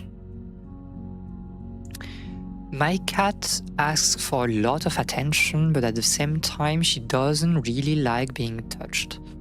And this is like a very weird situation where I'm just like yapping. I'm forced to yap with her.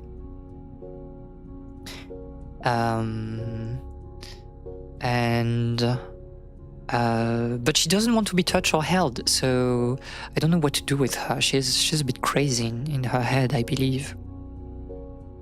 But some cats, I knew some cats that were like that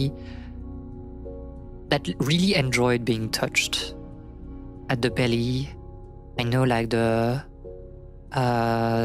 cat of Papa Yabi and Mama Yabi really enjoy that.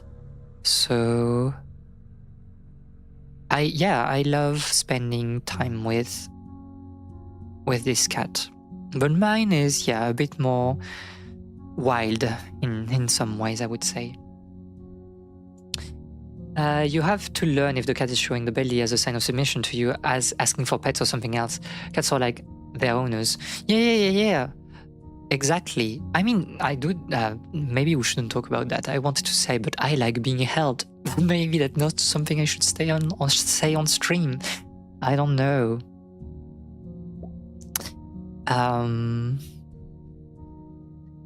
Maybe with a grid, with an empty scope, because I'm talking at the same time, and it's not the easiest thing to. I'm getting backseat in Sudoku. This is a game for type A, for type A chatters. Can we do something? We are missing the white and which one? The belly is here, black is here, white, chocolate is here. Orange. Grumpy. Watching. Oh, it's like the one watching you, right? So we know this is this. You are white. You are white. Backseating would be Tabby cat in i7. So true. Me and my future cats are gonna be a health and safety hazard. In which way? In which way?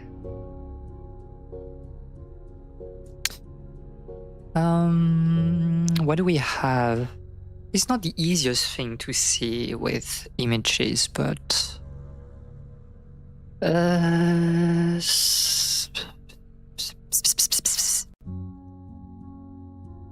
first row, so true. So you're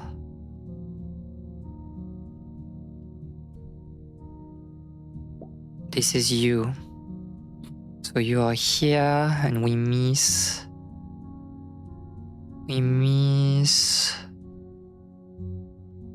you? No. Oh, they are showing you when you are doing a mistake. That's very kind of you, good sir. That's very kind of you. We don't know yet. So we have like a white, and this is the sleeping one that is missing. So sleeping one here, white here, sleeping. We know that we have a white in here, and we are missing the grumpy one. Do we have the grumpy one? We have like no indication for the grumpy one on this particular... Oh, there you are. So grumpy and white. And we are missing... Miss Take? Is there a Mr. Take? I think you're Mr. Take. Maybe. Or like... I don't know. What is like the neutral way for Mr. Miss? What is like, do you have like a neutral term? And how do you pronounce that? Because, okay, I've seen that like written this way, like the same way with folks, but how do you pronounce that though?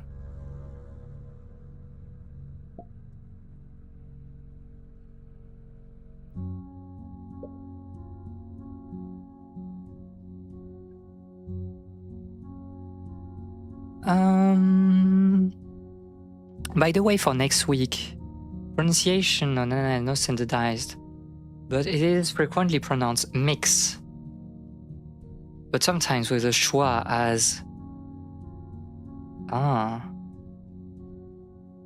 citizen take.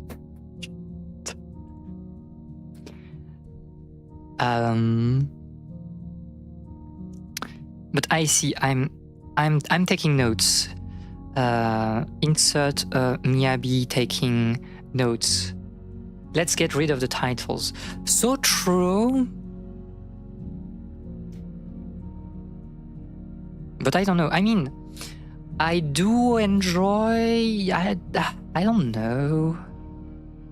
Like, not exactly the entire ways Japanese people are doing, you know, hierarchy through suffix particles, but like, I don't know. And I mean, there's like a very communist, you know, take on only using first name or using, but or anarchist, I guess. But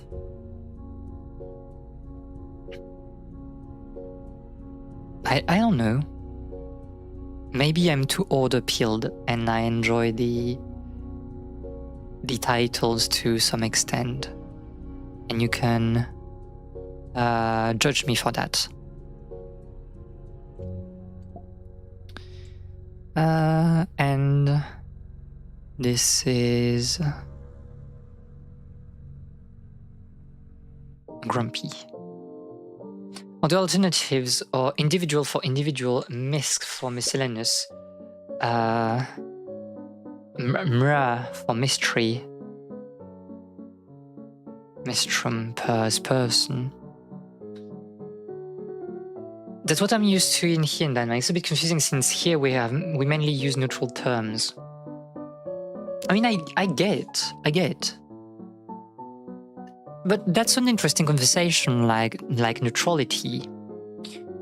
How neutrality is embedded in the language. And for example, some romance, exactly, like that's what I wanted to say, like neutral terms in Romance language. This is like the craziest thing of all time. This is impossible. And I will say, like, I really enjoy, you know, some neutral terms in English or in Japanese or in Chinese, but like in Mandarin, I mean, but in French, it feels so weird to me because we do not have a language that is conducive to neutral terms. And we come up with like crazy things that just feels very weird, I believe. We had like some educational thingy about like cats, right? You adopted a cat. You are amazing. Cats are mostly driven by scent and sight, so it's absolutely necessary that the new cat doesn't see or scent resident cats and vice versa, or it can be a true disaster. Here we reunite some advices for you to successfully introduce cats and live in a harmonious home. But first, the most important step in this whole process, spray and neuter all of your cats, including the newcomer. By doing this, you're providing a more effective way to introduce your cats, as they won't have any sexual disputes. We will nurture Segi. This is crazy. If like we introduce a new cat to the community, we'll need to nurture all of you. First thing is to separate the new cat in an exclusive room. This room must have a door that you can lock, so resident cats won't break in and ruin all the introduction process.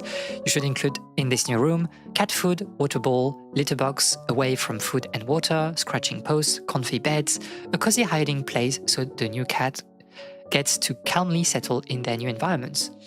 This is very funny because when like my cat like went for the first time in my place, people were saying, oh, she's very shy, she will really hide everywhere, and you know, it will take some time. And then like I think 20 minutes after we begin like talking to the people that were managing like the shelter,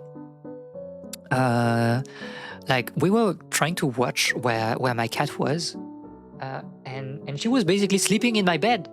She was already sleeping in my bed. She really thought that it was her home. She's crazy. My cat is crazy. She's a queen, a princess. But yeah. Can we have like hard puzzles, please? This is too easy.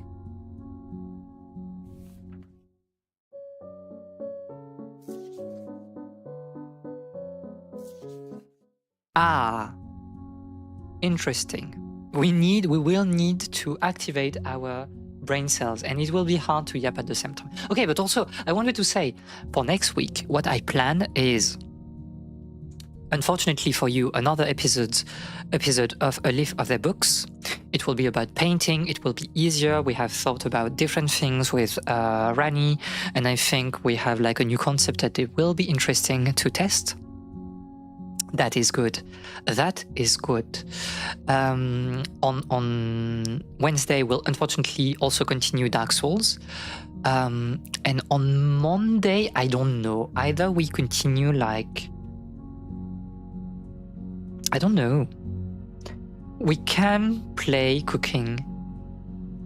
Unexpected Dark Souls all week. No, please no. I couldn't bear it.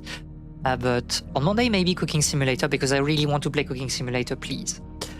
But on Friday, neither could I. I know. On Friday, I wanted to play Mayhap. After A Leaf of Their Books, I wanted to play web fishing.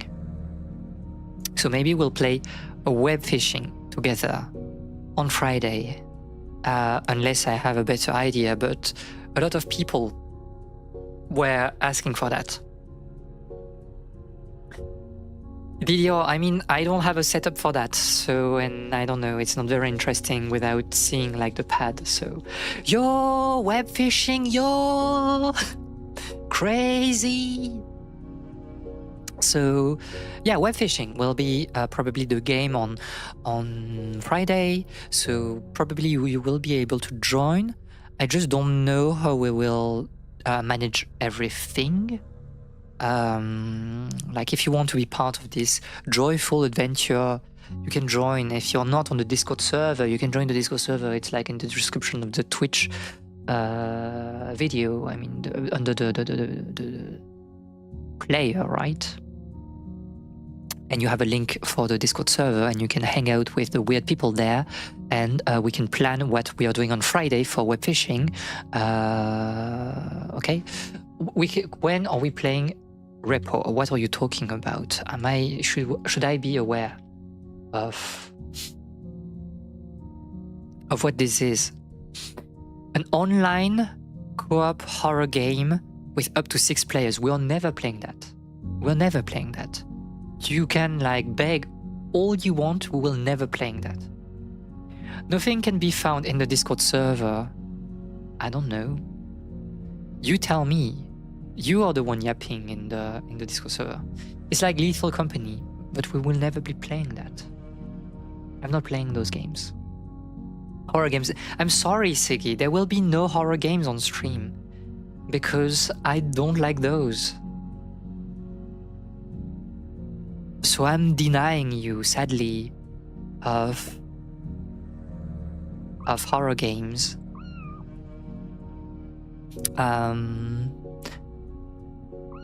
Mew.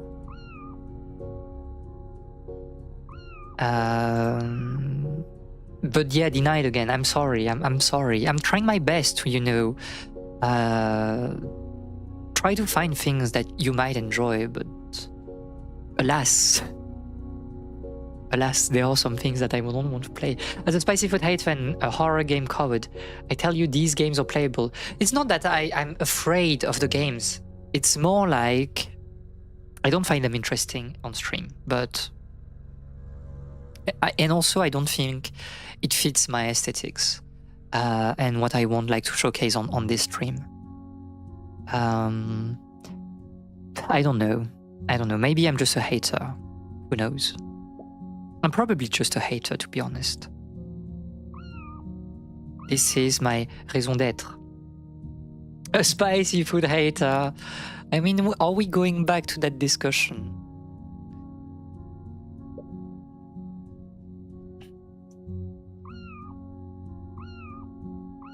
Something elitism. It's not.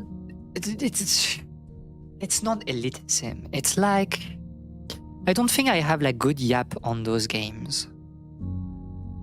And okay, you can argue that if we do that in a multiplayer and if we do that on, you know, voice chat and you are here on stream for the people that are not annoyed or fearful about the idea of like being showcased on stream, maybe, but I have some natural reservation about all of this.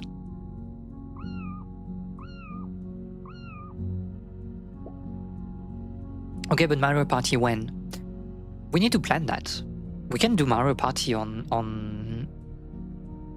Monday, but we really need to talk about that like this weekend if we are planning to do that. It would be good to have like a full stack of 4 players though. Like having one NPCs, this is not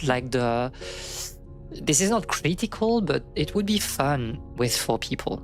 Horror game is a lot more about reactions than yapping, how to yap if you're scared. And it's like, when I'm scared, because I can get scared in horror games and just go silent and I have no reaction, so this is not very interesting. But yeah, I've never mastered the art of like reacting to horror games, and in general I don't play horror games, so this is what it is. They show, I mean, for Little Company you can stay on the ship and manage the cameras in the console and then you yap and you see people die. So true, but are you like trying to push for a Little Company stream? Is it your plan?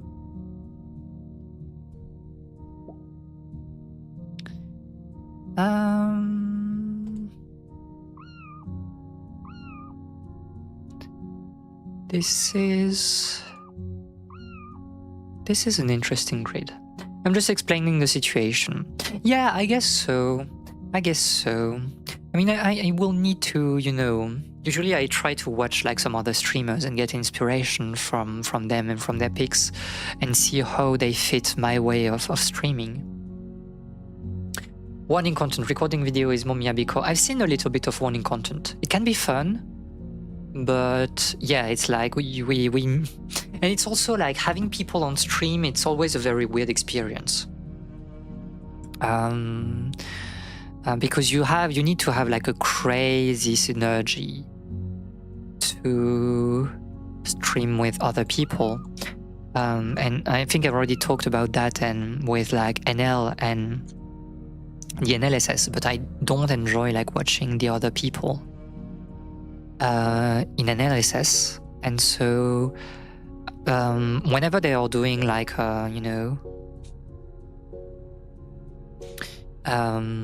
collective stream, I think it puts like the streamer in a very weird spot, because like you're not in the spotlight anymore, and you have like to deal with the other people. And it's good like on a private setting. On stream it's a little bit more complicated. as a recent-ish NL watcher, when he has like 8 people in the stream and I have no idea who is yapping. Yeah, you have, and exactly, you have like insane law. It's like, who is Shibli? I do enjoy watching Dragon Box and Mario Party stream though, but others are hard. Yeah, I agree. It's hard to say. I'm not a hater about like, you know, making people come into stream, but like it requires a little bit more management, because like as a streamer, and especially when you're a VTuber and you have a particular way of streaming, and I don't know, maybe like it's like for everybody, but like I tend to have like some standards of what I say, what I cannot say, and this is part of the software that I have like internalized as a streamer. But when you're streaming with other people, maybe they don't have like, you know, those habits of like, oh, this is something that I should not say, but you can't really, if they say it, then it's too late. So you have like to really be careful about who you are inviting on stream, and not because like they are like malicious people, but because when you're inviting people, it's like another vibe, and you can really get caught into just, you know, some bits, and then it just like derail in a weird manner.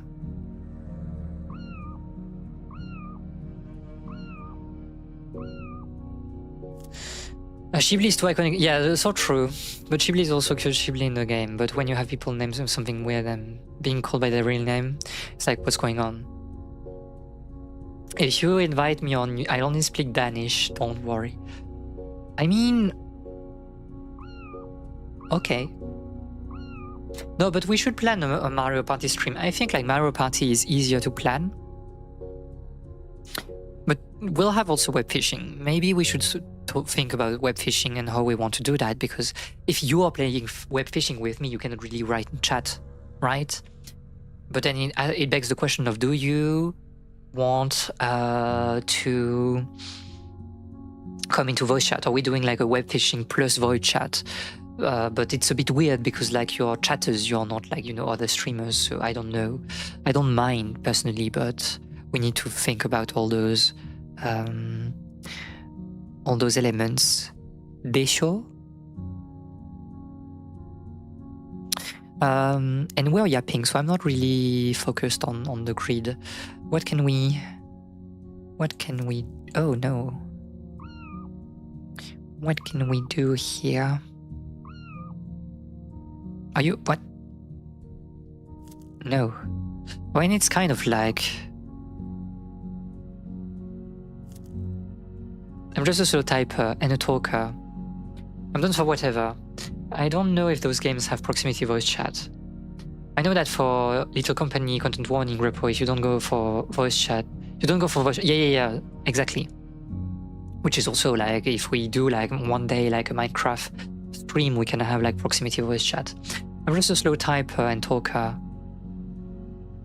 You're not a slow talker, I believe, but web fishing seems to not have integrated voice chat. So we need to ask the question. I don't mind, you know, it's not like I'm like, oh, I need like my chatters in the chat, or well, the stream will be dead. I think it doesn't matter, as long as, you know, you have like the stream open so we can like grind some views or something like that.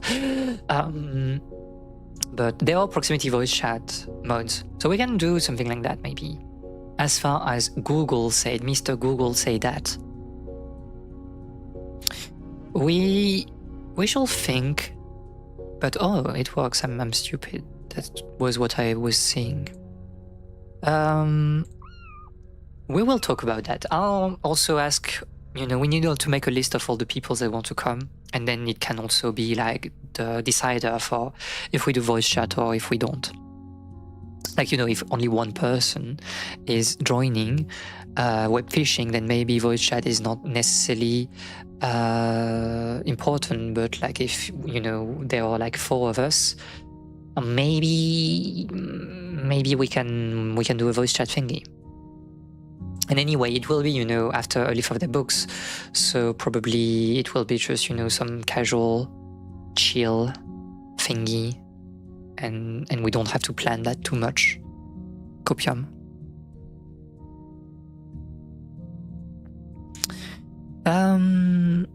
let's do the orange cat. You can be here and you can be here. And then there's like a square of you. And this is a bit annoying because you're on all those tiles here. Just the four of us. +2.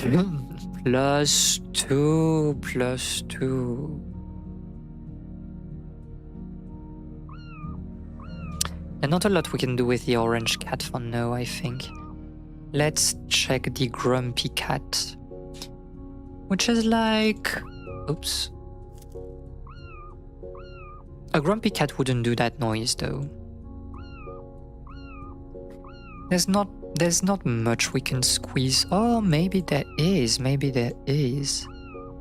We're not solving anything, but it gives us some information. And maybe it will open some wings. Orange cat take over right now. This is true. And like the notes are beginning to be like a bit, you know, crazy. It's hard to focus on what we want to do with those notes. I don't know. What is 5? 5 is basically the gremlin grey cat. The short hair. Okay, so you are here. It means that you have to be here. I was talking to some people that I was searching for a Sudoku application, software, whatever, because I want to do more Sudoku, but like not, first of all, not on my phone, and with a good software for like notes taking, because some like software are just so bad and they don't give you enough tools to take notes. For example, I like being able to choose the color for my notes, so I can have notes of different colors and, well... we have a cycle here. We have a cycle of 3, so meaning that you have to... Is it true? Yes, it is true. So we have our... This is not what I wanted to do. So we can, like, do this, I believe, for now.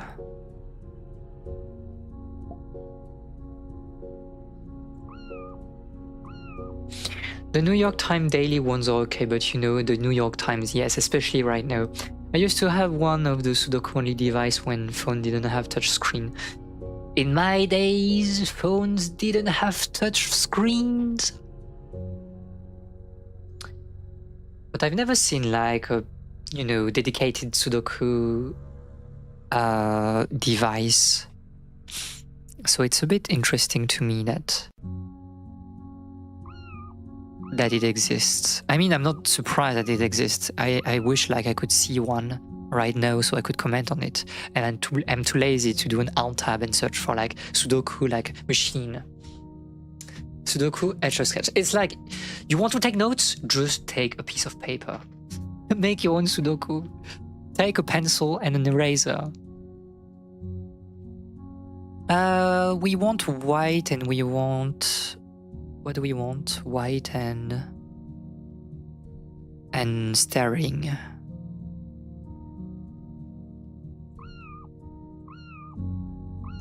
This is maybe the path to a wing. We want white. After I said like white is not allowed for the black funeral.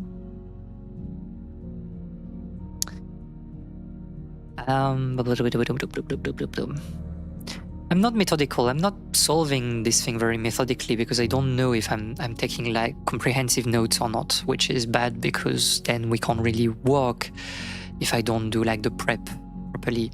So let's try to see Grumpy Cat. We are going back to Grumpy Cat. Do we have we filled everything for the Grumpy Cat? The answer is no.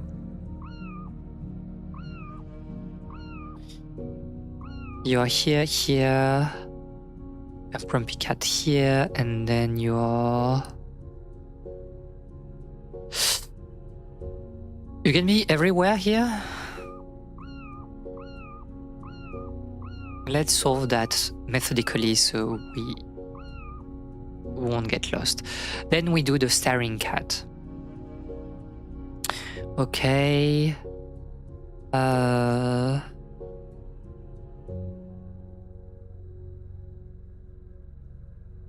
Wait. Staring. So it means that you can be here or here, and because we have a cycle, then you go out, which fixes you here, which fixes you here and here. And from there I can see that.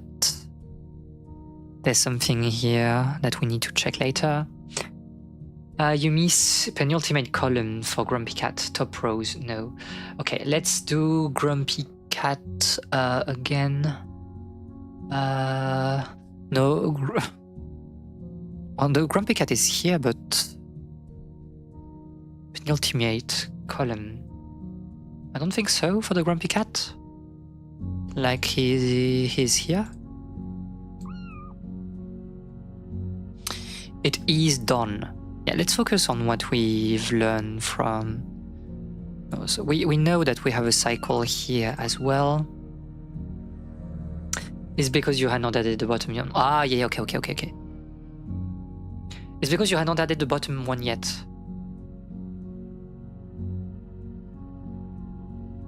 In what sense?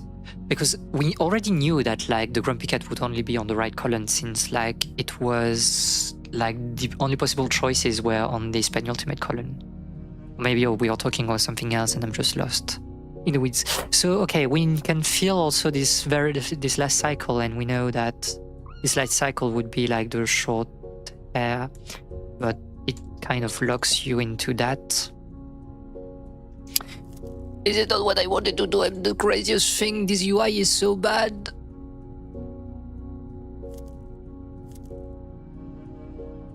I guess it was that and probably that. No, it was that.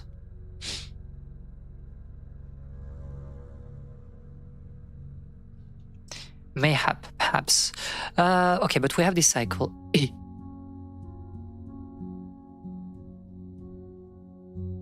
Wait, there's something wrong here. Is it not a cycle? This can't be true. There's something wrong here.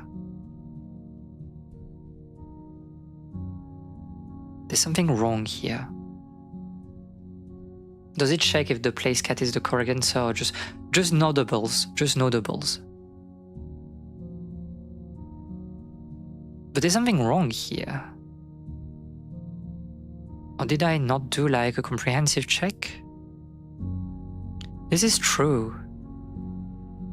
I mean, okay, I'm just dumb. Like this is like, you shouldn't be here. I've put like some incorrect information.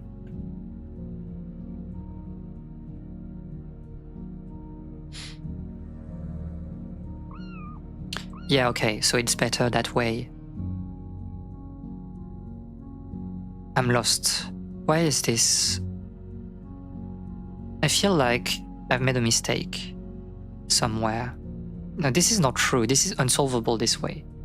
I think we should reset this particular puzzle and try to do it properly. We'll try to take, comprehensive notes and not solve anything, because there was a mistake here and I did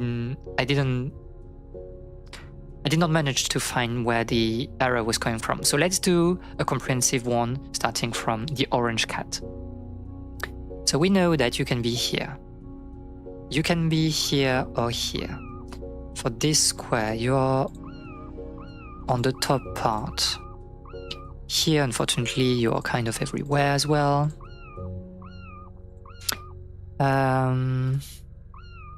Okay. And then a square here. That's done for the orange cat. Now we do the grumpy one.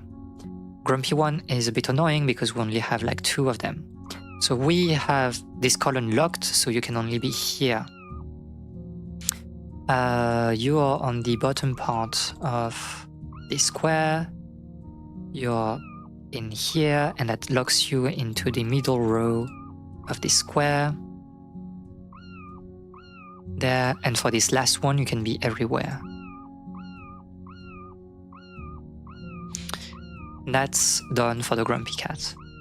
Meow, meow, meow, meow. Yeah, I'm sorry for the noises. Like, you will. It's a bit weird that it's always the same, you know, mowing every time, but. So now we do the staring cat. You can be here or here.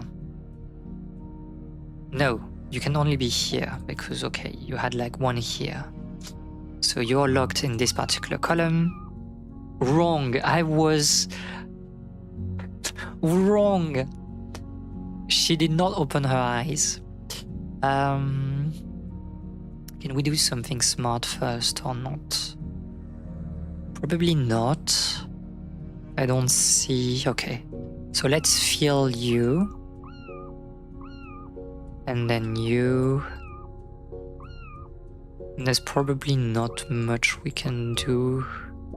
This is not what I wanted to do, please. Why?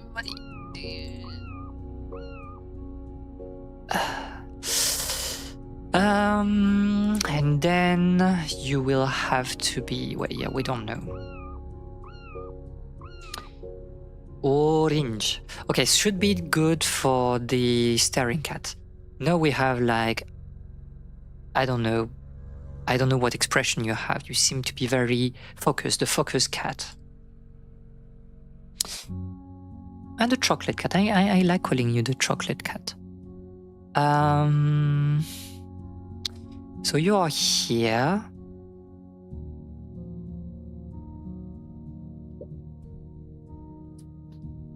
And then you can be here or here.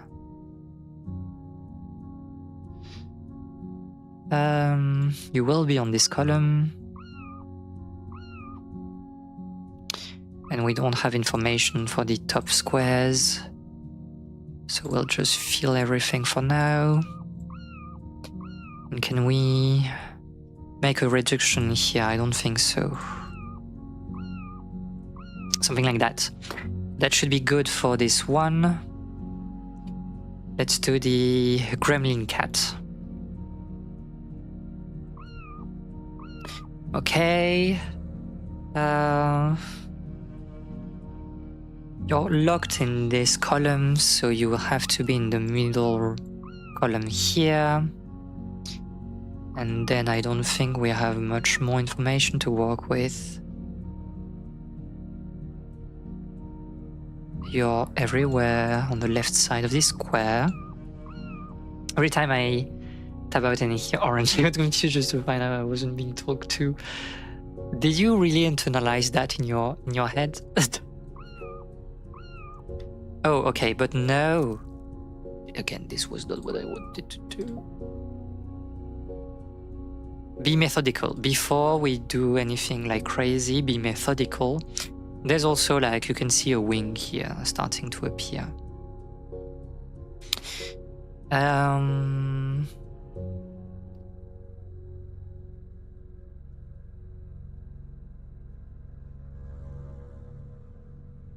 Although it's not like... It's like a false wing, I believe. He really internalized that. +2, to be honest. Okay, so we added this. So let's correct a few things. L'orange. Sigrid l'orange. Also, there's some interesting cycle here, but like this is such a perfect cycle, we cannot break it. We cannot break it yet, so we'll get back to it later. We are done for the gremlin cat, I believe. So let's try to do something else.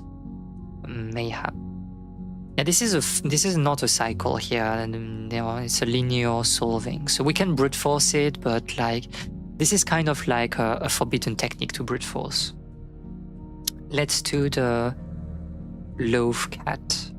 This is not a loaf in the sense, like this is more of a loaf, I guess, but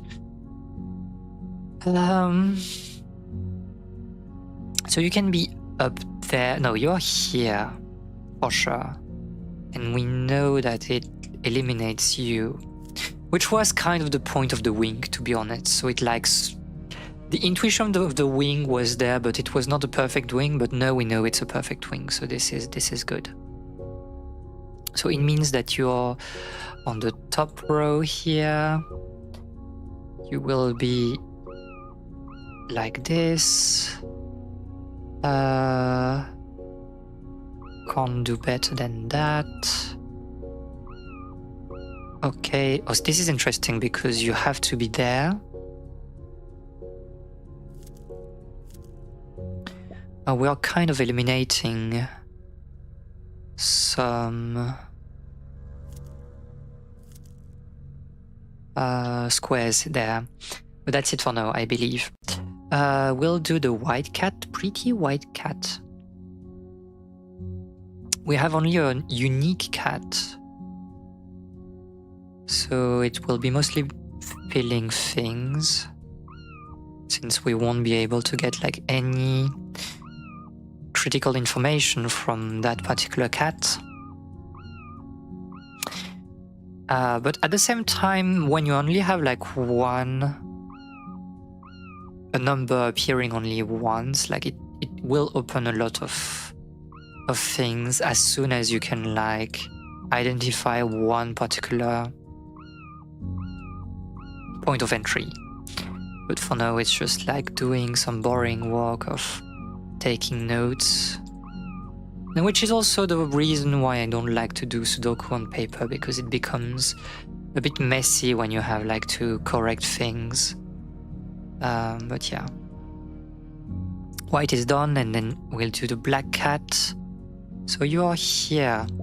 We know that we'll have something to do in there, but let's do that a bit later. You are here, you are on the bottom row. No, you cannot be here. Oh, and we know that you're forced to be here.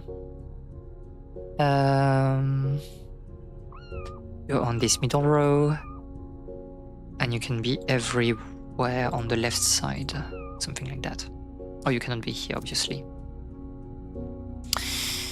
That is good. And now the happy cat with the big belly. This is like a big cat. You're such a big cat.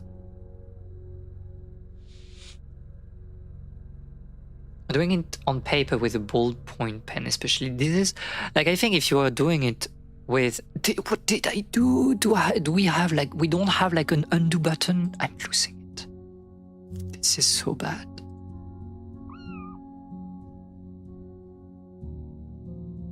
This is so bad, I'm losing it.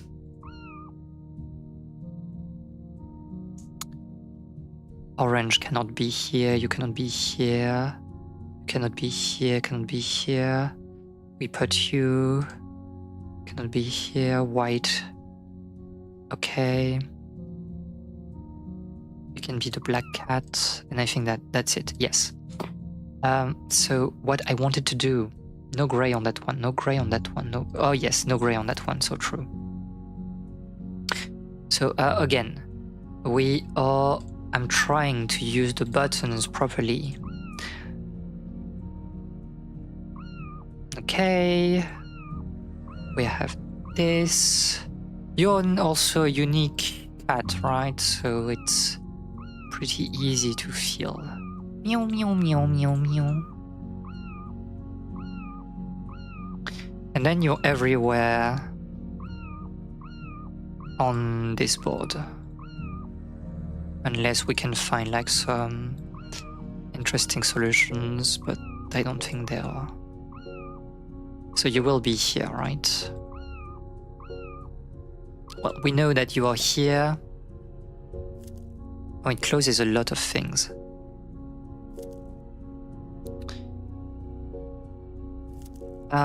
Okay. Always do my Sudoku with proper Sumerian script on clay. So true. So true. So I know that you are here and it locks you as well. I know that you're here. Let's do this one, kind of. This is not a very, it was like harder than it felt, it was harder on at first sight than it really is what I mean. Like I feel like everything is falling a bit too easily into place. But I don't know, maybe not, or maybe it is, I don't know. We are solving the wing here.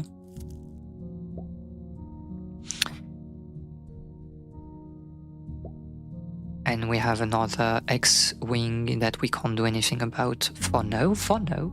You have squares with only one candidate. Yes, I'm trying like to, you know, feel like the squares first where we... Oh, yes, you mean like, okay, that's what you meant by one candidate. Yes, I do agree. So it locks you into that. I don't know, it's falling a bit too neatly into place to my taste, but well, whatever, we'll find easily what was yeah, I think we had that, like this sort of, but we need that. Do you have grumpy can be somewhere else? No, you have to be grumpy. So black here, grumpy is still locked here. You have a, you cannot be here, by the way. Okay, and then it's kind of like unsolvable. Further than that, like with like those pseudo wings. We have like white in here.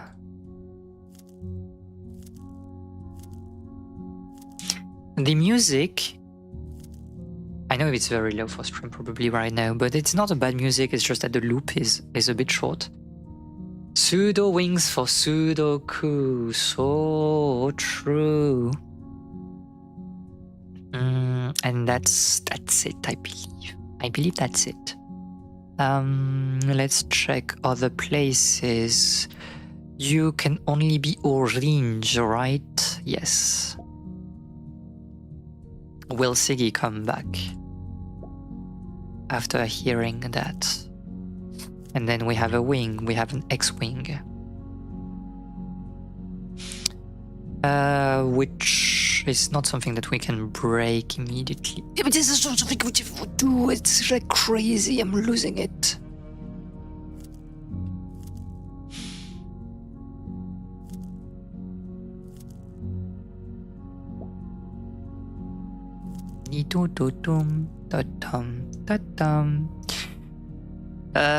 I guess we can try to put back what was... Oh, by the way, we solved that a long time ago. I think the Watcher was here as well, at the very least. Yes, she's here. And then we can come back to that later. We have a lot of wings. But... Oh, do we? No, this is not a wing. This is not a true wing. So we cannot infer everything from that. We... I don't know. Is it like a... Oh, no, okay.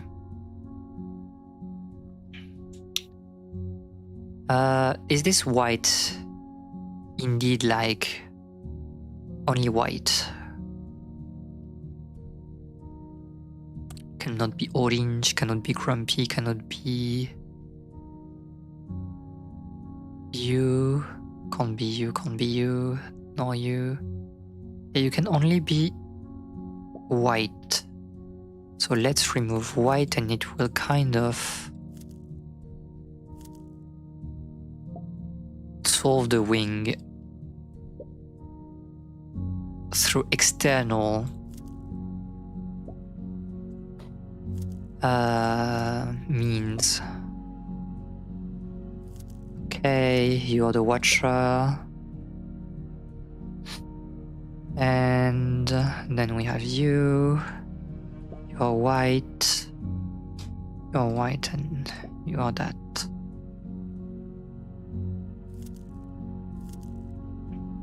Okay, you are white.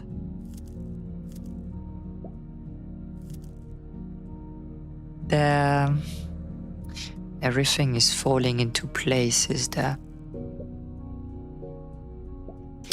I mean, it was a pretty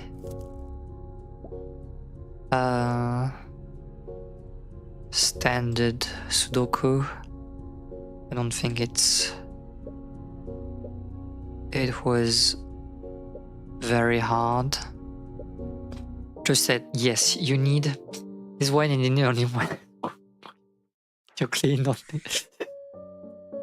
This was like what I call like a false hard Sudoku. It's like you cannot really solve it by just looking at it without taking notes. But when you're taking notes, there's like no big tricks that you need to apply. Like we didn't need to do Y wings. I don't think I saw like even one white or like Y or XY wing.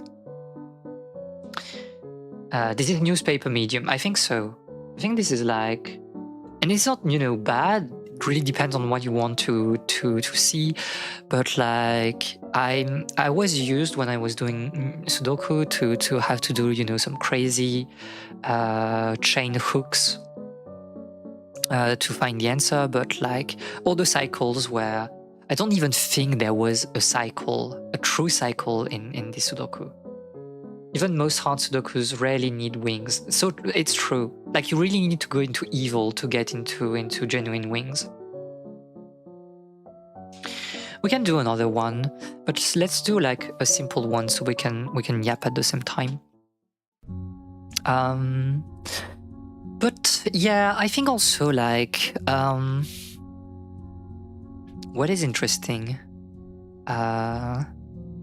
in life right now, I would say, is I don't know, I feel like I crave those moments where, and I know you will say something, but I crave those moments where I can take a little bit of a slower time for myself. In the sense that there's, this propensity, I would say, for me to always be into a grind. Always trying like so hard.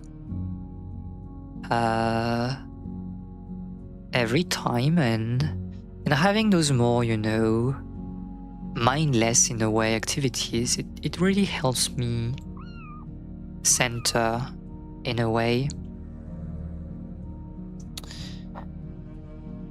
And it's weird that, well, I'm kind of having like a calm activity on stream when it's basically me working.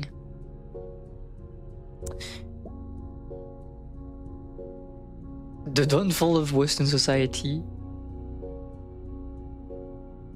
But yeah, I wish I could like relax a bit more easily in my life. Just that I'm not used to do that. And when I'm completely alone, I tend to, fall into some traps of, oh, I need to walk. And then I'm always walking. I really need to have like some, physical presence around me to force me to take a break. I guess is what I want to say. Guided meditation stream when? Maybe not guided meditation, but we can do like some sort of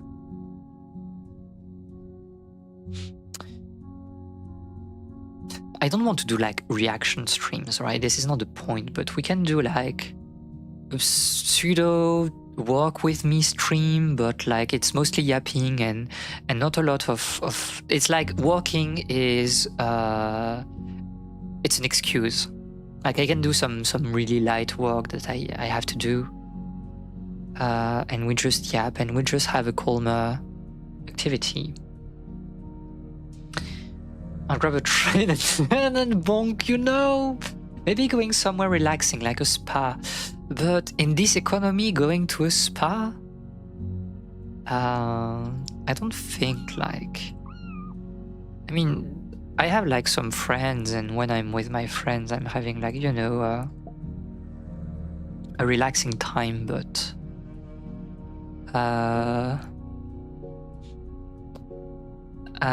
right now I'm mostly on my own, and then I don't know. It's just hard sometimes to stop. It's like, I think I have internalized this philosophy of, oh, for the bike to never fall, you need to keep, you know, going forward. And I think it's like a useful philosophy in general, to motivate yourself, and especially when you're in the path of recovery, and always being able to say, if you keep going, then it will get better. And you know, I think when people know about mental distress, there's some positive about this way of thinking. But I'm right now in a place where I don't think I need this philosophy, and it's not exactly true for me. And then it's mostly causing some... not some distress, but some fatigue, in the sense that I'm always working. And I know that on chat, everyone is telling me that I should stop, and I do agree, but... yeah, it's a bit hard sometimes, is what I want to say. A relaxing cup of coffee con leche in Plaza Mayor.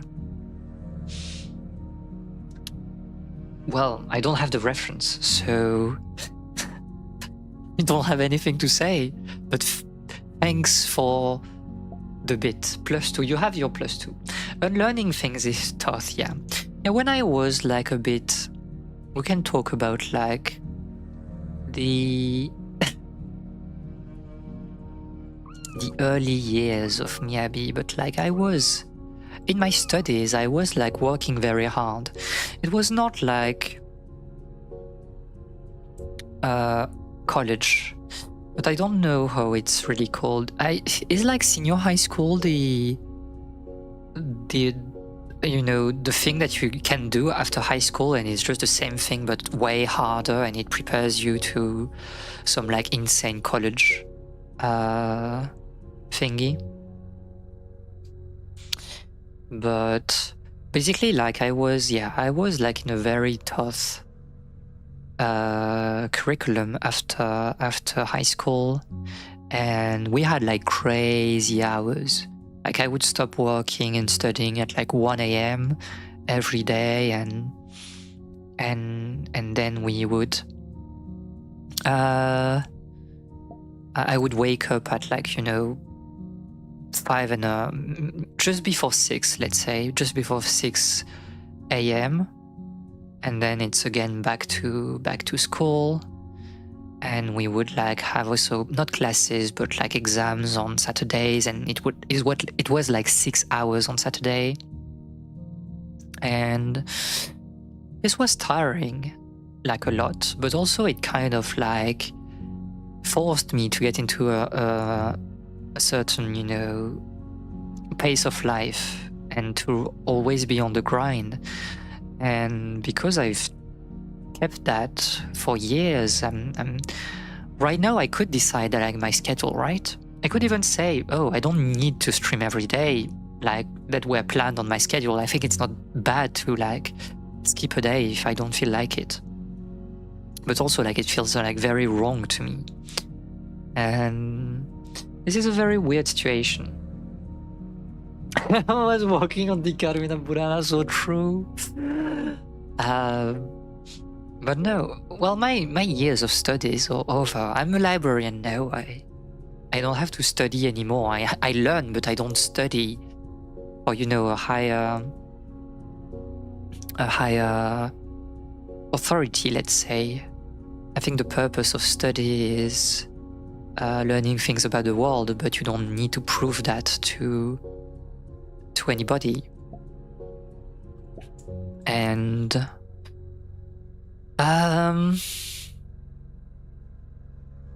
I guess what I want to say is that I'm happy. I mean, like, we did an episode of like a Leaf of the Books, and I was happy doing it because it feels like I'm doing what I like, which is learning, that I'm sharing that with you, at least a little bit. I don't care if you remember anything about what we talked today, but at least I was sharing that, and maybe, you know, it's like just a seed that I'm planting, and that someday you will think about what we said here. Maybe you will tell about similar things to your friends, and then we are sharing knowledge, and this is like the true purpose of learning, I believe. But that's not something we do in school much, to be honest. You can do that if you do some research, obviously, but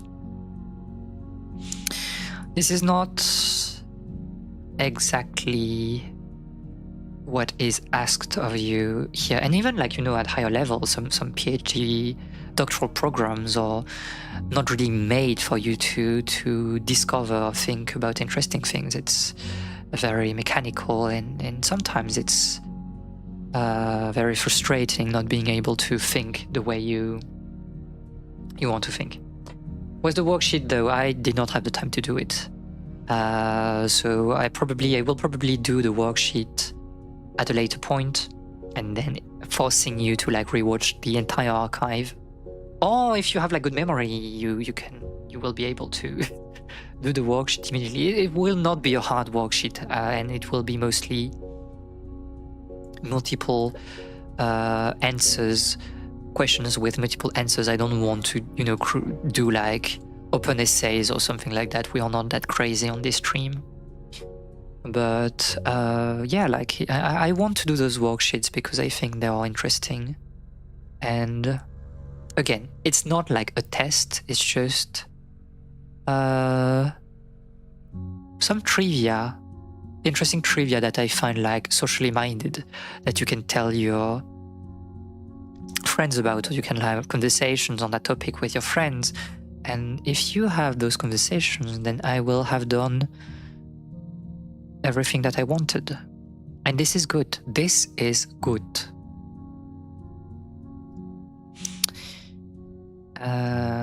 This is hard, like sometimes seeing which cat is missing from the board.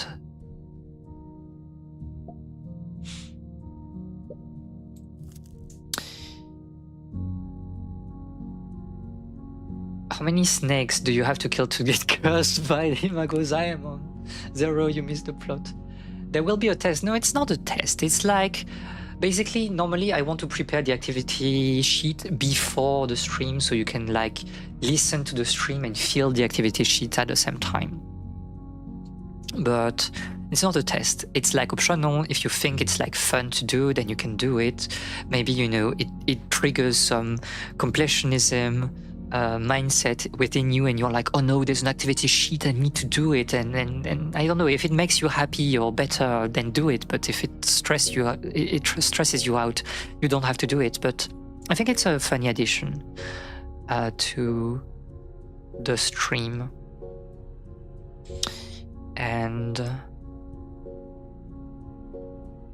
I'm here for fun. Like, I think learning is great, but like we can learn and have fun at the same time, which is something that I'm still trying to learn, because I'm very anti-fun in general in my life, and I really dislike humor, and you know, I don't like jokes. So I'm trying to be less how can I say that? less academic in some ways. In slide number 3, what is the fourth guy? 10-second answer. Very anti-fun +2.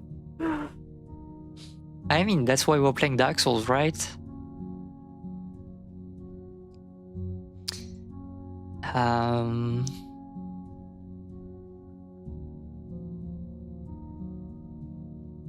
But yeah, I think like Live Out Their Books, again, it's like it was the pilot episode and there are like a lot of things to change. Like for example, I think it was too long. Maybe not like on stream. I think on stream it was like acceptable in terms of length. By the way, we never changed the name of the game on the stream. So,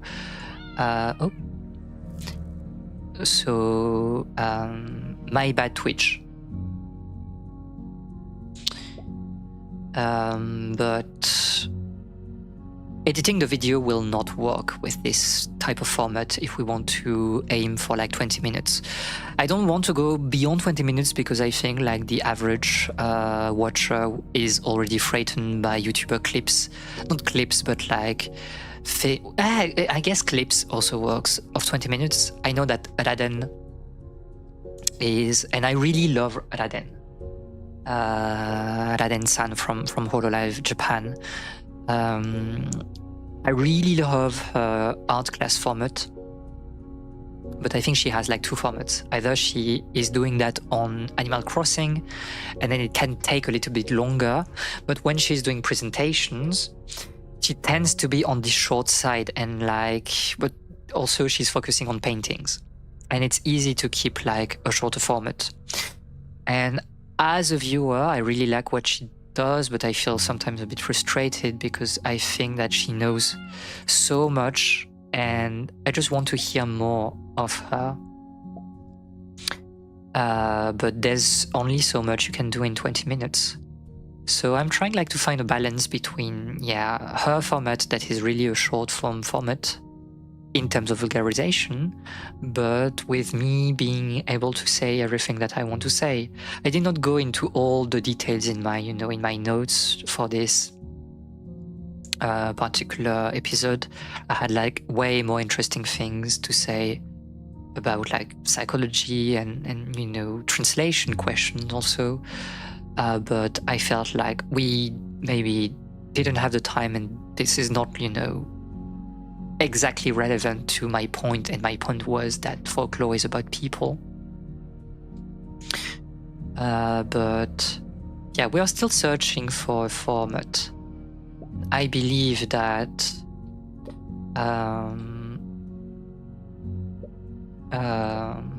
the painting, like the episode next week for the painting will be like easier because it's about painting. Basically, I want to talk like about one specific artist, and we'll go through maybe 3 different paintings to keep that reasonable. And yeah, so we have to test things.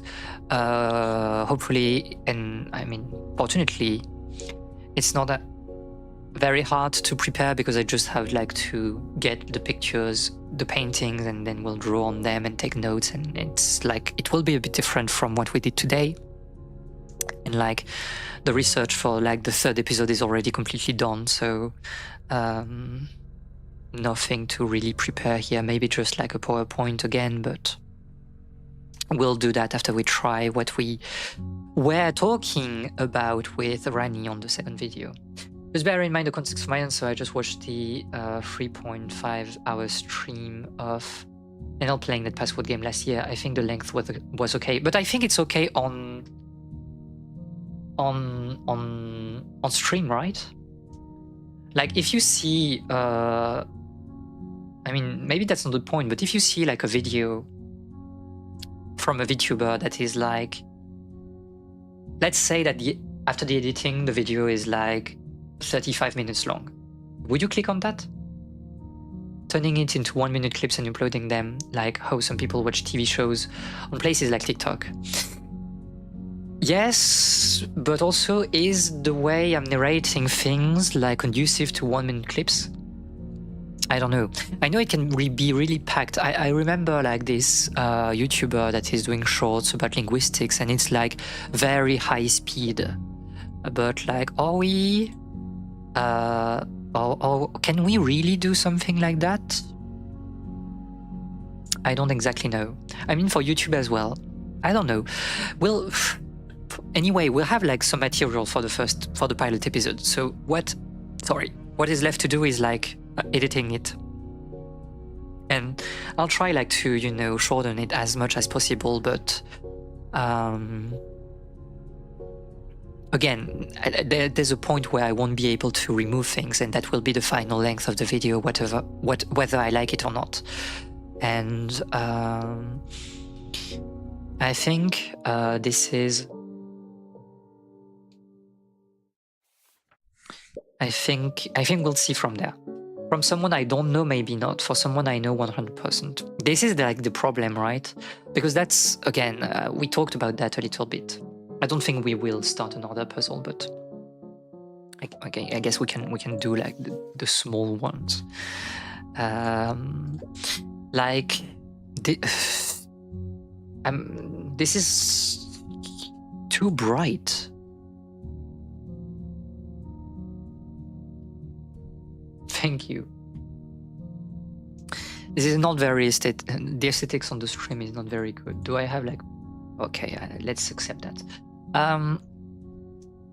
There's like the problem, quote unquote, of growth right now. How hard can they make the grid is empty?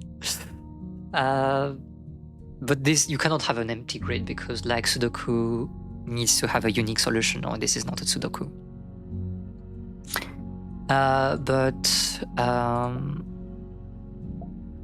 Like, we need to play the short game.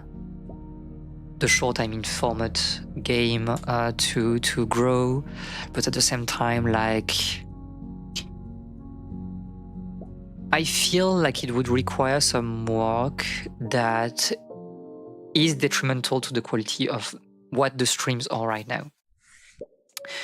Like working on a leaf of their books for now takes a lot of time, even though I try to do as much work as possible in the last weeks for the entire season, basically. Like I have basically all the episodes, all the 13 episodes, you know, with their skeleton ready. So I have to work less in the coming weeks. But like, if you're doing shorts, you still need to edit things because you can, I think you can send shorts, you know, kind of raw, just with some subtitles, but I don't think it's working right now in this current ecosystem. And I don't want to spend time, you know, doing shorts. I think like my creativity is like better applied elsewhere. And that's not something I want to get into. And I know that a lot of VTuber that I enjoyed watching, and you know, even like VTuber, and we will not be talking about that like in length, but VTuber that got into like HoloLive, they were not exactly playing the short game, to be honest. I think like much more of the growth was attributed to collaborations. And to get lucky in collaborations. And to be honest, like a lot of people, of VTubers in the English scene really grew like that.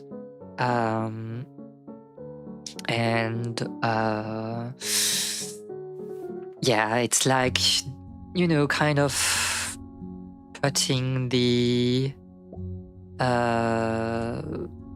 issue not on making shorts, but then it becomes like networking, and networking is a bit frightening, right? Going towards people, and you still need to spend time in their places, in their discords and stuff, and I don't want to do that. Like, I have a life.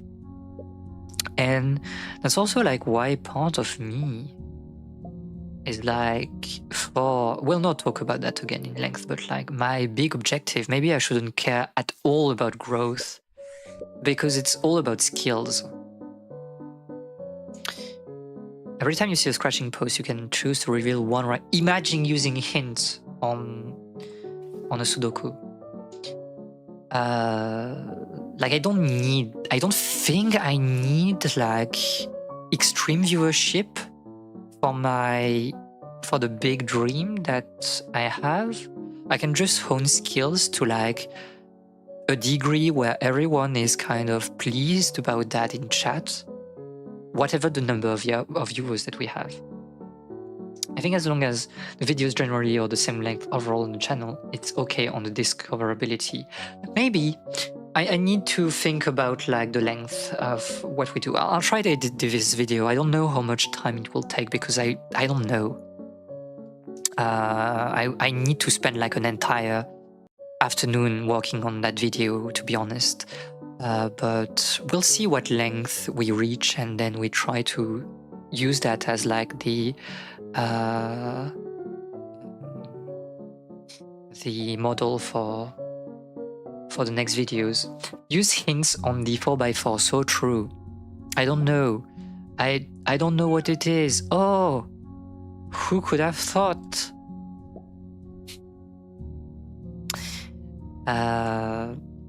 But yeah, it's like, and I understand it's a skill that you need to learn, like, you know, networking and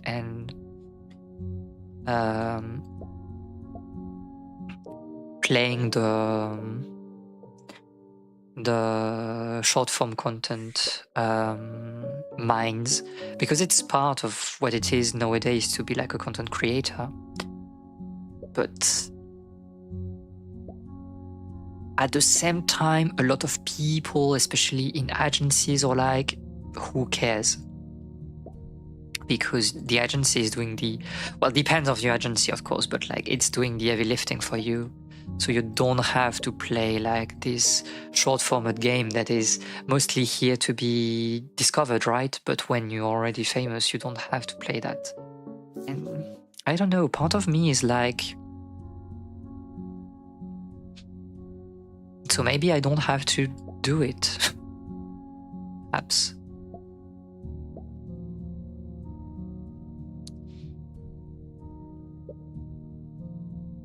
And this is very different as someone who is solo and someone with a team. Yeah, exactly. And there's like team, you can be, you know, you can have a team and still be indie, and have a team and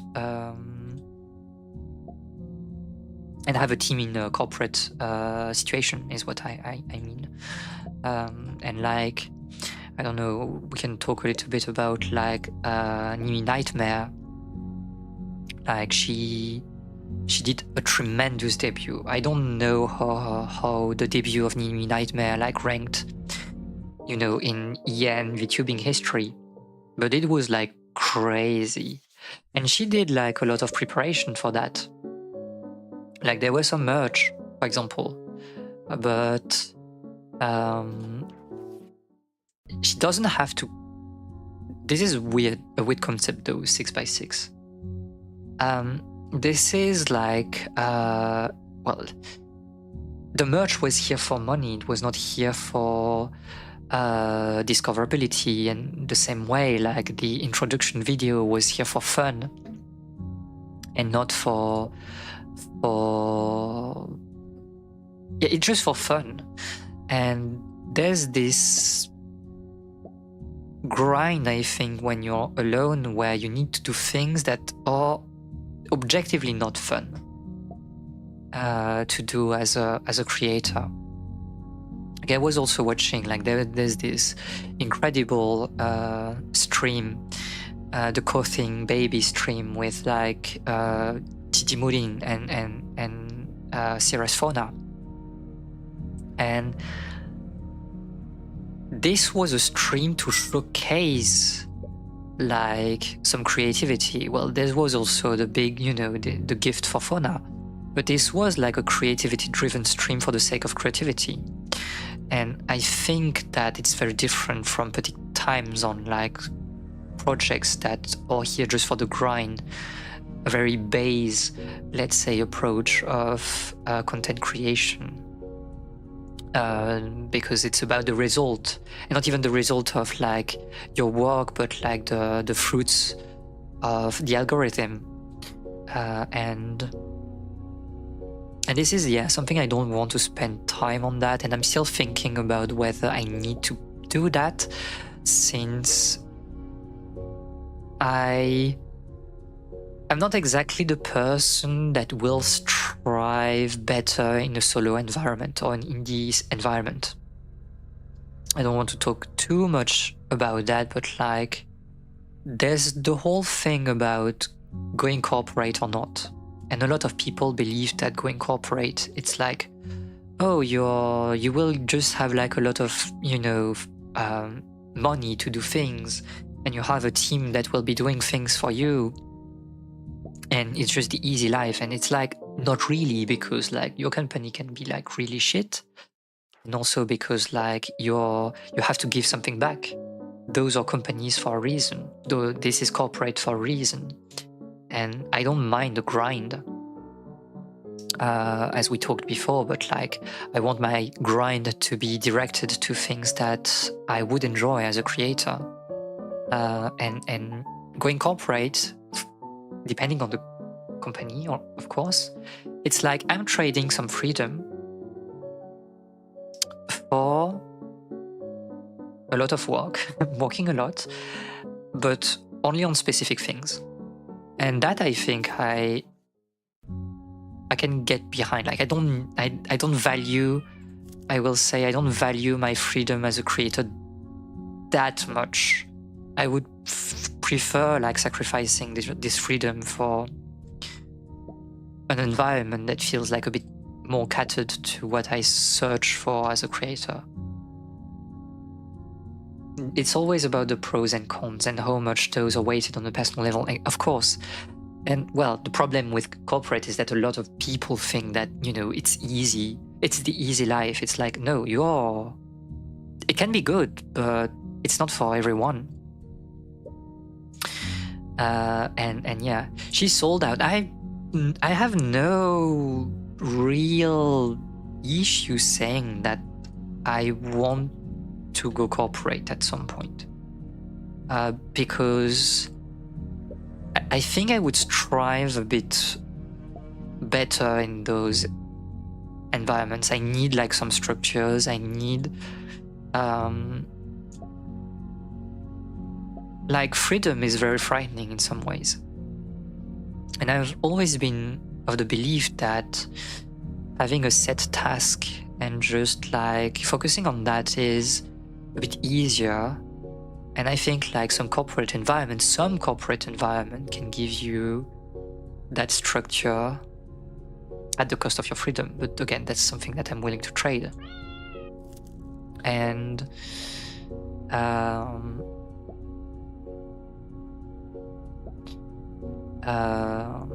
for example, if we're talking about the lift of the books, like my ultimate goal would be to do some collaboration with some museum, right?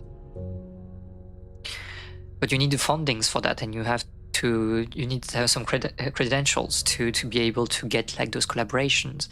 But in some companies that you can get like those things, it's like, again, you're trading things for like being able to do those projects. But I think if they believe that those projects are worth investing into, then those projects will happen.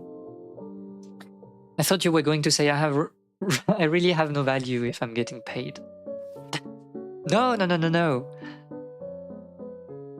No, I think it's a balance, but yeah. And again, like you have like some companies that are really crazy, and you should not work in them because you are trading far too much there, and they are not companies driven for,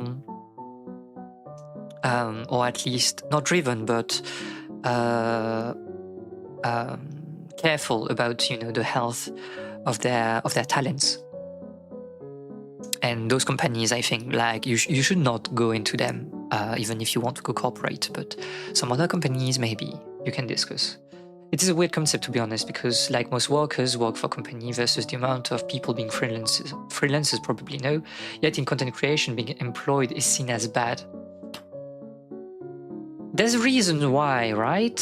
I've never watched machinima too much, so I don't really know about that. But I think first of all, like in content creation, you really have like black, and entertainment in general, you really have like black companies, and it's kind of what you said above, right? It's like you're sold out if you're going corporate, because people think that you are creating content for them. Connections seem to make the world run around. This is true, and this is obviously the big problem of being indie and beginning, right? It's that you know nobody, and you have to create those contexts kind of ex nihilo, and everyone knows that like growth is a matter of luck in every setting. By the way, it's a matter of luck, of finding good connections, and then it takes out exponentially. But the start is always like very hard, and especially if you don't play, you know, the scammer route, because you can be successful, you know, even as a VTuber, if you get into like the whole drama and things like that, and you really farm negativity as your brand. But this is like a route that will get into a dead end very easily, and you will not grow at some point more than, you know, a certain ceiling. Machinima used to be good. It was like the only way to do things long ago, but as everything, they got too greedy and got out of hand. Yet at some point long ago, it was like a seal of quality. Exactly.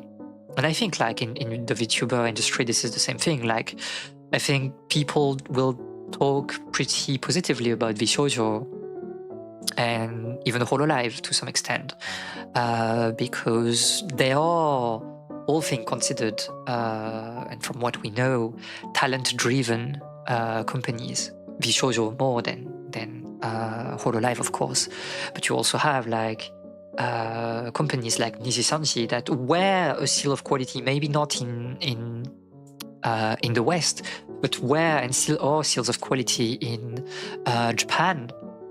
And nowadays, Nijisanji, like, it's like the black plague. You want to avoid that as much as possible because it's so bad. So this is like the double-edged sword of like corporate. You need to find a good corporate, and obviously you cannot really know until you get in there, right? Because it's just hearsays and there's like no information filtering. So it's pretty hard to say. I have like companies that I have in my site right now, and we'll see where the road is leading. But I know that there will be like consequences in going corporate if I land something, and it's also like a different set of like skills that you need to nurture in the way that a lot of people, and I was watching like a lot of people being like, oh, I want to get into Hololive, and here's my introduction, and it's like, I love playing video games, and I'm good at talking, and I love playing video games, and here is my funny clip of like Mario Kart, and I'm like, okay, but unfortunately that's something that is fun and that you will do as an indie, but it's not enough to land you a job at, a company that is so well thought, I think. And that's kind of what we're trying to do here. I'm trying like to be a variety streamer, but also like do concepts that are kind of a bit rare in this particular field. I know that we tend to see, let's say, quote unquote, a lot of nerds lately.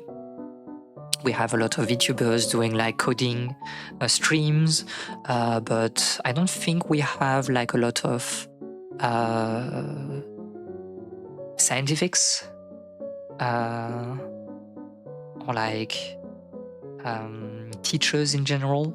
And I think it's a niche that can be filled because it's starting to get filled in Japan, but not yet in the West. And That's the whole point of what I'm trying to do, like trying to find this niche and be like, I will build some skills around them, and so I will have like something good to show to companies.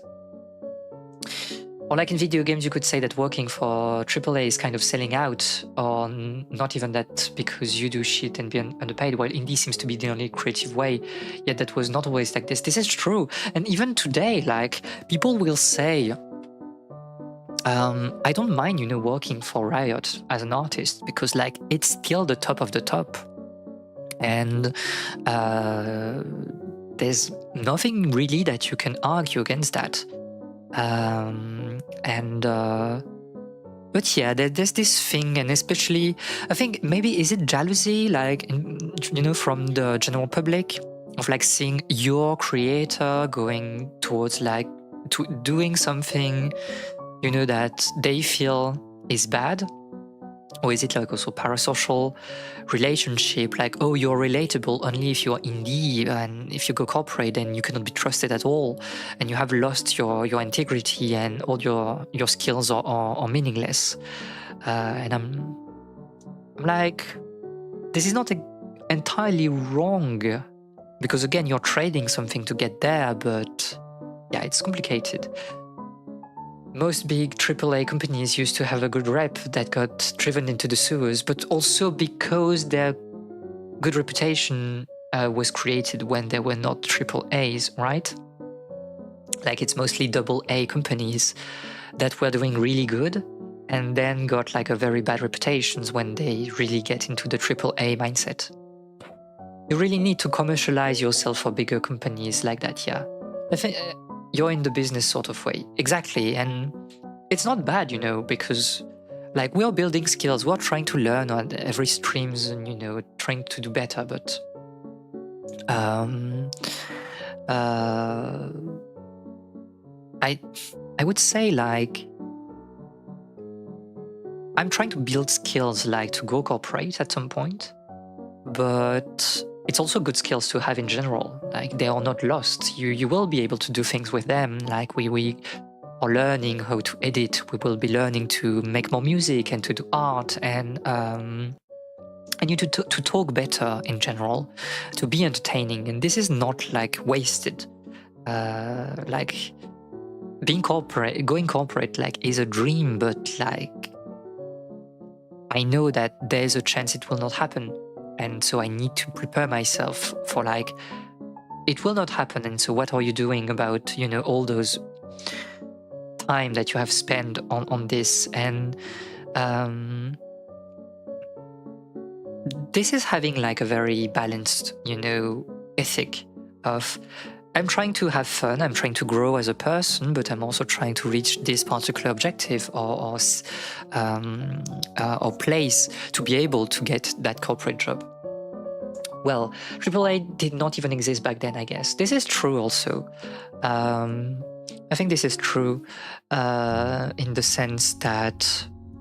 But I don't know, also like AAA doesn't really exist nowadays, right? I would say that most of what we call AAA is really like quadruple A nowadays. But I mean, you can also create categories until the end of the world, and it's not very interesting, but I just don't know. Like, there's an obvious, like, in our late stage capitalism society, there's like a natural hatred toward companies, and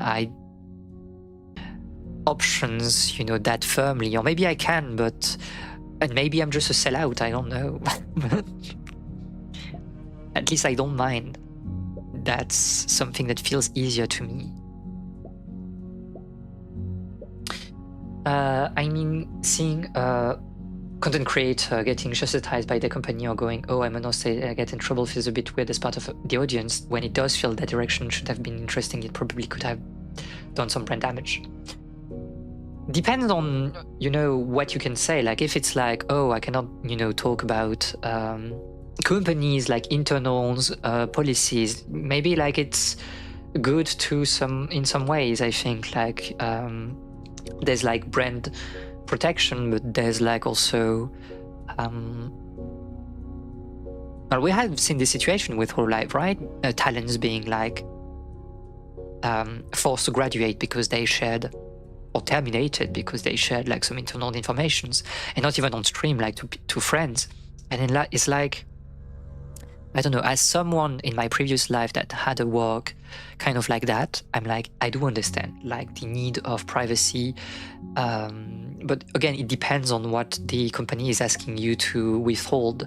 I think, for example, HoloLive is a good example because you have this very interesting, like if it's about you,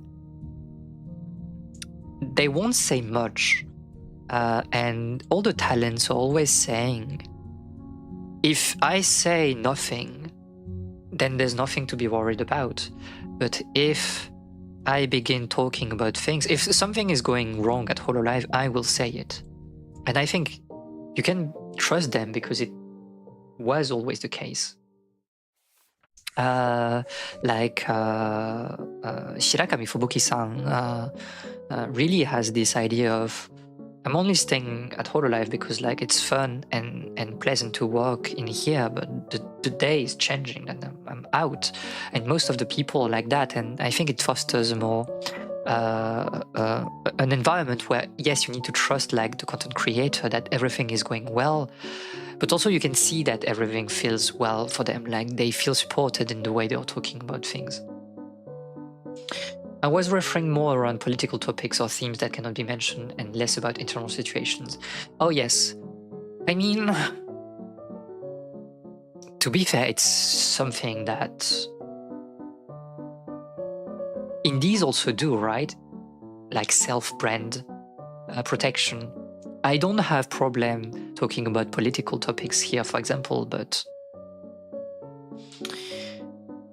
I'm not saying that this situation will not change. We are doing that. I have no problem talking about, you know, capitalism and problem like that in general, because for now we are in a very safe environment with few peoples, but the bigger your crowd is, the more you begin to ask yourself is if like it's worth it to talk about all of this topic. And you can go the, I don't know how he's called, like the Hassan route, but like I think it's a trap also to go that way. And I will always talk about political things, but there might be some subject that I will avoid. And I'm not saying like it's good what the corporate, you know, is doing, but like I kind of understand, because even as an indie, that's a question that you will ask at some point. Like, will I get in very deep into like some topics? Because, and it's not even like, oh no, I will lose some viewers. It's because it will like actively harm the streams, and you will do like a lot of moderating, and it's like time lost compared to having a genuine discussion on the topic. And if we are talking about, you know, if I want to talk about interesting topics like that, they would be introduced through a leaf of their books, because like it won't be a random discussion, but something that we would like really prepare in advance. But as your viewer, self-brand protection makes more sense, and a very safe content creator creates their own brand. But if you have someone that would naturally be more risky, being nipped by employer is more awkward to me. I guess so, but my rationale is like, you have signed the thing. Like if you wanted to be more risky and you went into a company that was like extremely safe, then maybe you shouldn't be here. And again, then it's like company by company. Yeah, like you have to watch some streams, for example, and see the kind of environment that is fostered, and choose for yourself if it's a good thing for you. But as a viewer, I understand like the awkwardness in all of this. And also, what is the difference between quadruple A and triple A at this point? I feel like it's really the place giving to profit in really the content creation of, well, the creative part of the game. For example, I would put like Nintendo at triple A standard, but not quadruple A, because their marketing is very like capitalistic and late stage capitalism. But the games are done in a very clean manner, I would say. Like this is games that were done by people that love making games, and it is not compromising. on their visions. You might not agree with their visions, but like, yeah. And for me, that's like the subtle difference between AAA and quadruple A. In quadruple A, it's like profit everywhere. Everywhere is like, every part of the development is centered around profits. Participating in the systems and also criticizing is okay. Since oftentimes it's something that you have to participate in to be able to do certain things you otherwise cannot.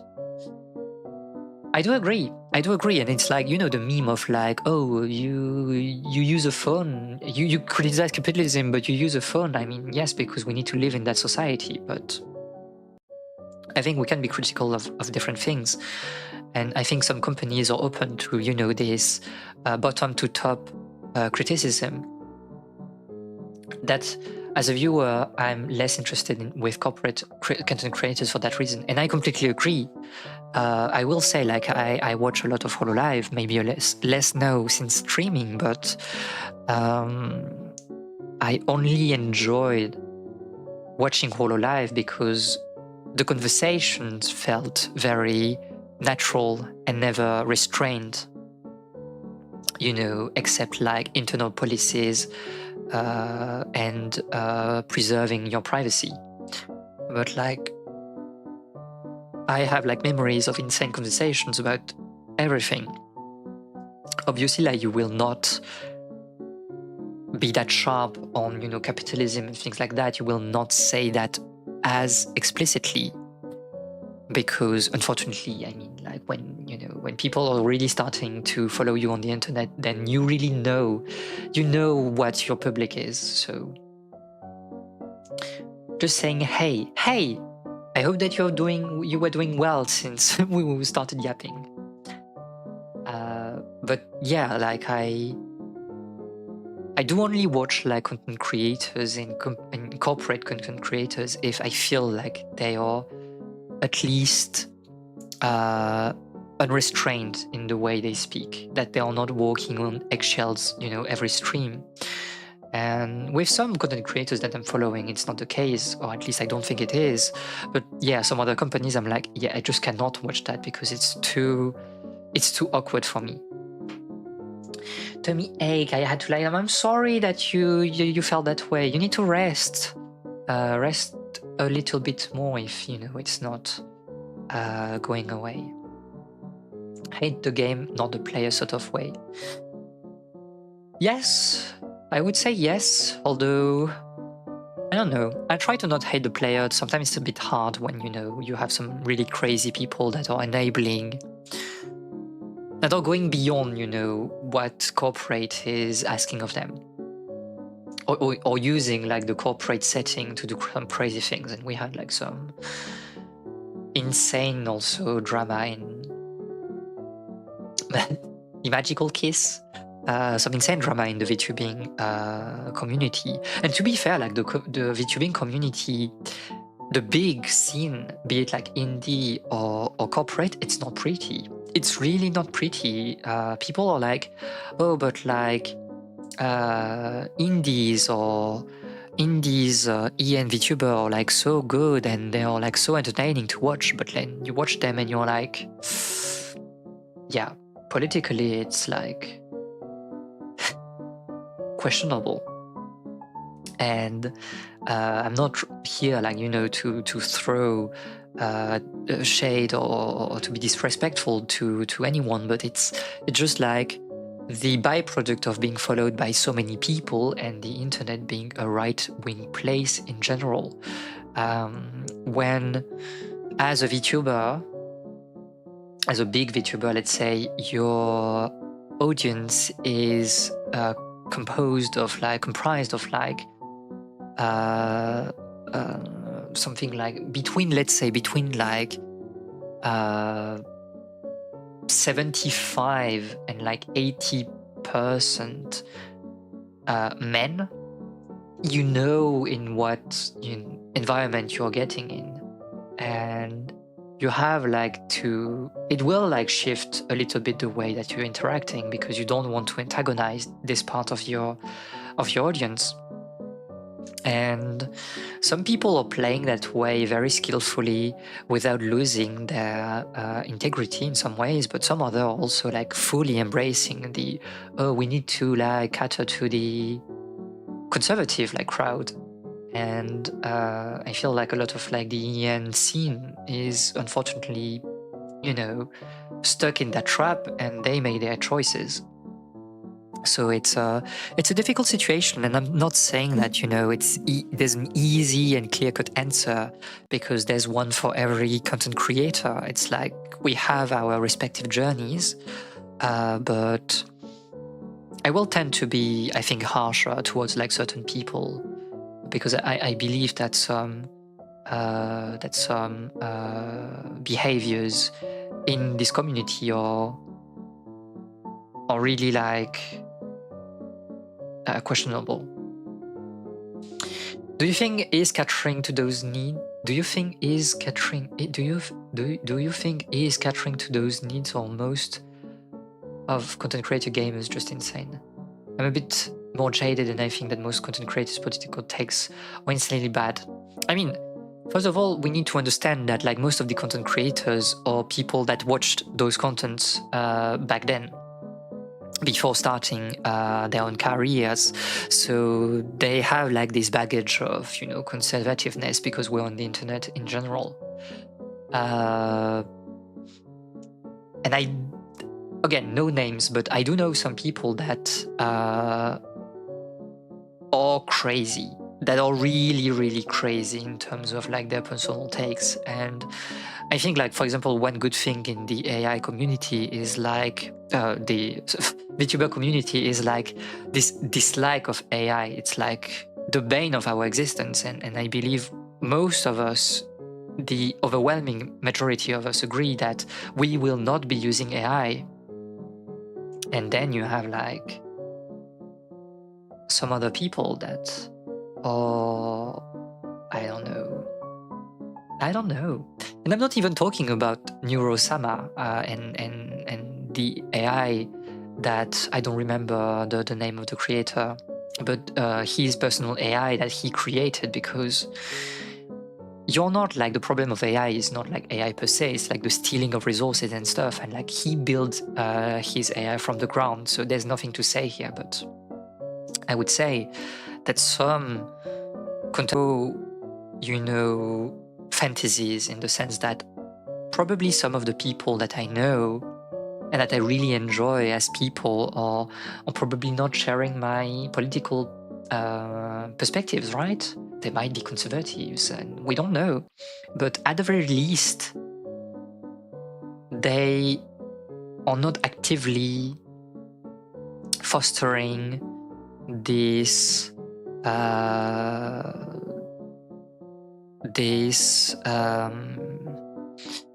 let's say, ideas on stream.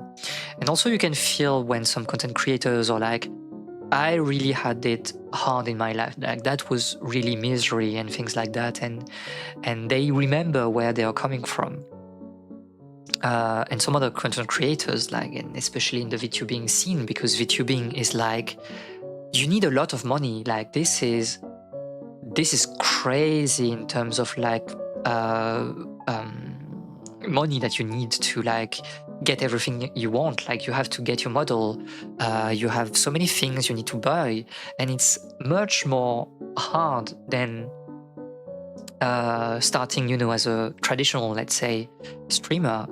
And a lot of people are like, oh, but I have like a lot of money and I'm just like getting into this VTubing scene because like that's the trend of the moment, and I can like buy a lot of things. But because of that, they don't come from like, you know,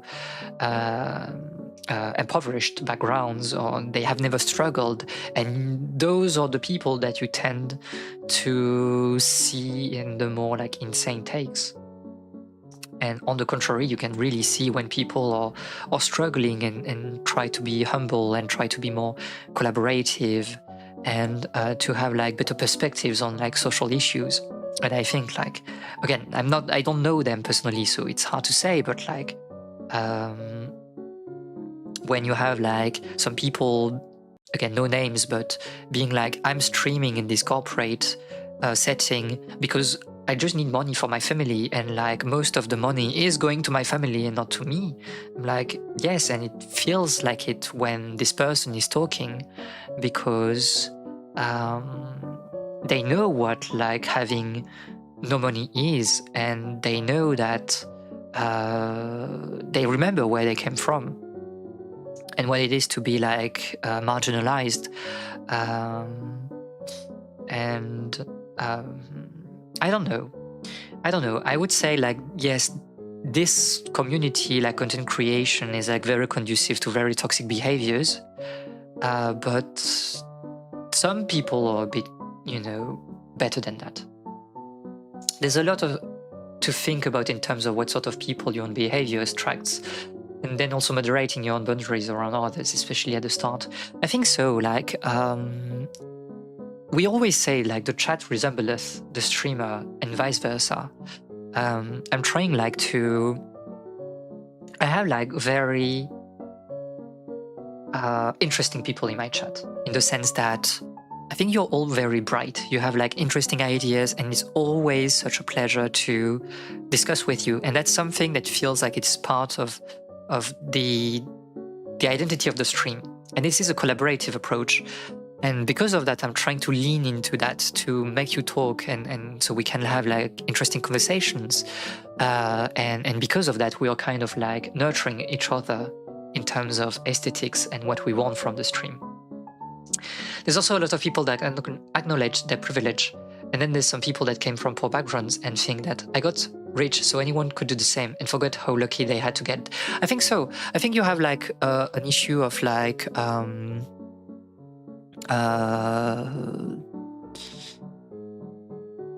just, I don't know, as you say, like forgetting that it was luck, and there's little meritocracy in what we do. Like this is content creation is not an egalitarian endeavor. You need to have like some losers, let's say, quote unquote, because like the time allotted to watching people is limited by default. So we won't watch, we cannot watch everyone.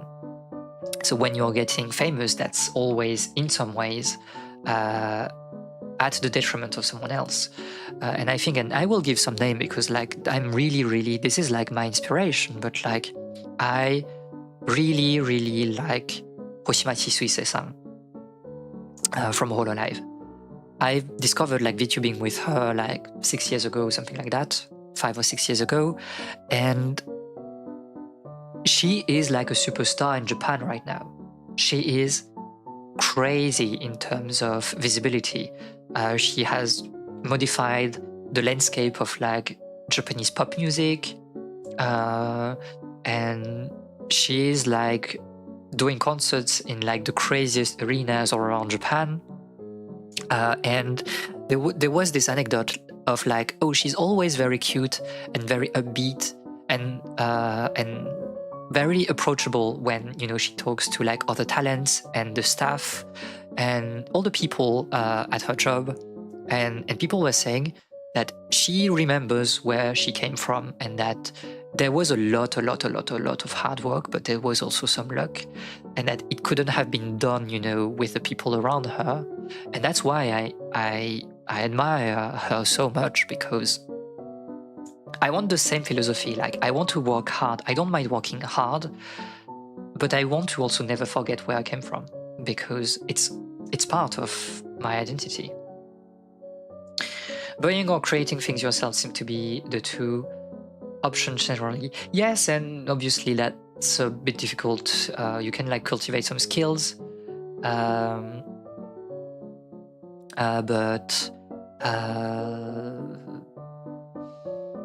it takes time. Like it's hard to get good at the skill to the point that you can create your own assets or things like that. Like I would like to rig my model myself, and I want to learn that, but it will be a long thing, a hard thing to learn. And well, I understand why people, go debugging route. So yeah, there's a lot of gamer content creators that Well, first, I'm reading your joke. I prefer hardly working +2.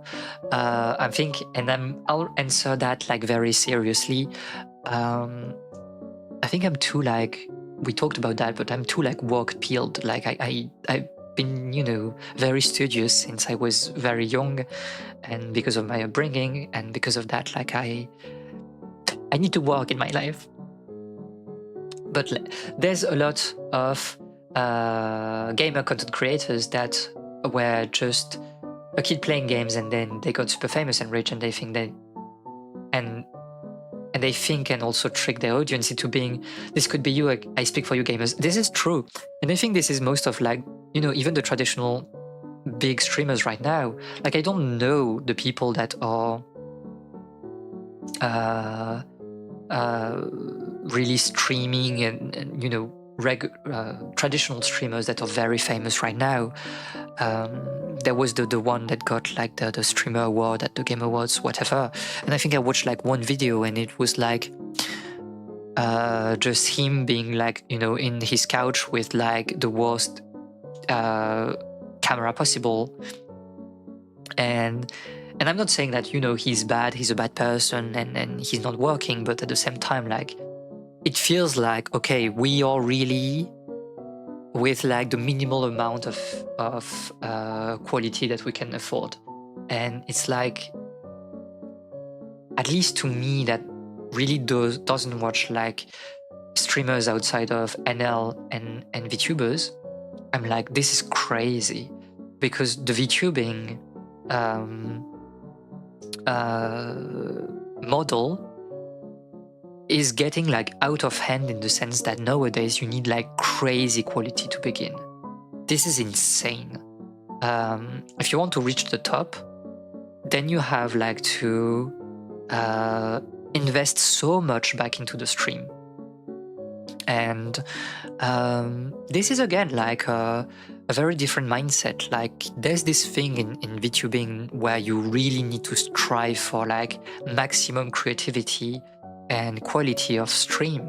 And especially because most of the scene was spearheaded by corporate settings that had like the means to put a lot of quality into the stream. But it got into the indie also mindset, and I don't think it's necessarily good. I think it's we should acknowledge like imperfection, but also like I'm saying that, but I'm in the perfectionist mindset. Like, I don't think my stream environment is the best, but I try to make something that feels clean and that feels a bit professional. Because I was kind of like inspired by corporate, and this is something that you won't find like in traditional streaming, I would say. NL is really just a flesh VTuber, and this is like so true. That's another +2 for you. And there's this clip, maybe you have seen this clip of NL being like, I should open a VTuber agency, like giving money to people so they could start streaming, and then we have like more people to play with and make friends with. And I was like, do it. I'm joining your agency, NL. Do it. I normally just watch WoW streamers. They get by being cracked at WoW a lot of the time. But this is like another profile, like being extremely niche on a particular game, which is like one of the best way like to get some following. But it's not something that we find a lot in VTubing, to be honest, because these traditional skill sets of like VTubers are not exactly playing games, but more like idol performances. And okay, you can be like very good at singing, but you need to be like very good at singing to be recognized like as, you know, one of the best in there. And I think from HoloLive you obviously have like people that are famous enough that they are doing like concerts, but you have like also people like Elizabeth Bloodflame Orb that is like a crazy singer in general, one of the best singer in the scene right now. But this is like the standard of quality is like crazy high, and it's the same thing with like other games about like WoW or like competitive games. Like the bar for being famous is really, really high.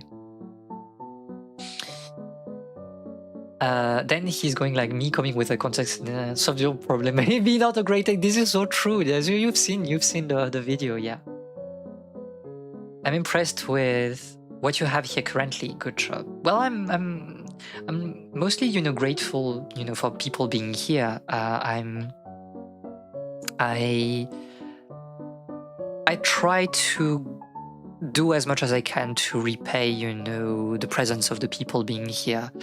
It's sometimes hard because I have limited time, but I just want to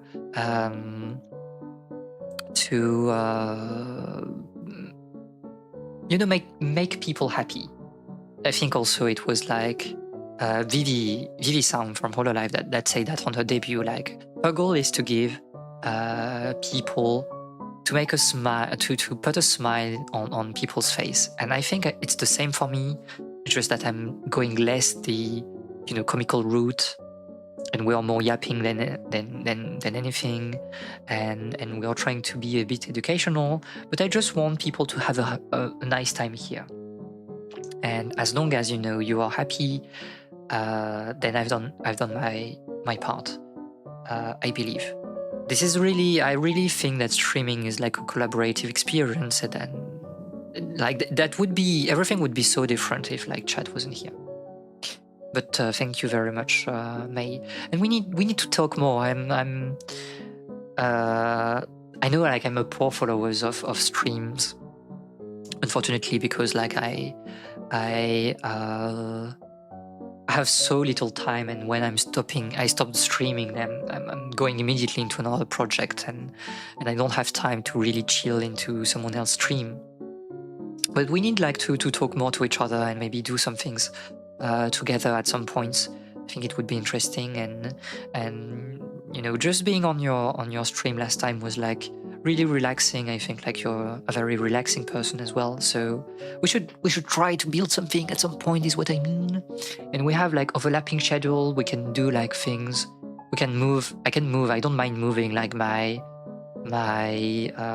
streaming slot a little bit at some point, so we can have something together. But we can talk about that, you know, in the future. And if you're, I'm also like, I'll say that this is a bit weird talking about like that, because it should be like, you know, in private. But if you have joined, I don't know, but if you have seen like the Discord server, I'm on the Discord server, and feel free like to add me on Discord as well, so we can like, you know, talk about things that we can do together, so we can like support each other in our respective journey, and it will be fun, because I think like streaming, and especially the prep, is a very lonely thing, and it can be a bit like annoying, but when you have friends it becomes like easier. So don't hesitate if you're interested. Stardew Valley time, I mean, yes. Anyway, we are yapping for far too long, but this is good. Like I like yapping, and I like yapping with you. So we should probably end the stream here. Mayhap. I'm losing it. I think I will die from dehydration, because like I've yapped so much today. But anyway, as we were very understandable, we can cook something sometime. Though I need to get a bit. Yeah, I'm not talking about, you know, the near future. I'm happy to leave you all the time you need, but I really want to do something with you, just because I think you're a warm person, and yeah. And if you need some, you know, some help at some point with technicals, feel free also to send a message on Discord, and I'll be happy to help you with a few things. Hydration check. I'm doing it right now. So before we end the stream, sorry. So a little something about next week. We said like another episode of Leaf of the Books on Friday. We'll probably ASMR water drinking here. We'll probably do web fishing after the Leaf of the Books, but we need to confirm that. So I will ask you who is down to do like web fishing afterwards, so we can plan what we are doing exactly. Web fishing, yes, on Wednesday Dark Souls, and on Monday Up in the Air. I don't know yet what we are doing. I need to think about that. Maybe Cooking Simulator, maybe something else, maybe Layton, maybe Rhapsody, I don't know. Anyway, that's everything for me today. I hope that you had a lot of fun. I certainly did. Trick Shot Simulator. You really want your Trick Shot Simulator? Maybe I should like have a slot at some point for you. Because I think you will haunt me until the end of the world with that. And I know it's yapping conducive, so maybe we'll have like cooking sims also. Yeah, because we can talk about cooking, and I want to get back into the food discourse minds. I think they are goated. Yeah. Anyway, have a wonderful evening or day, depending on where you are. Thank you so much for coming. Thank you so much for having made the debut, the pilot episode of A Leaf of the Books so fun and weekend, of course. And I'll see you next week, and on the server, obviously, before next week. Just take care of yourself. Please rest secret because of your tummy ache. And I'll see you later. Bye bye. Thank you.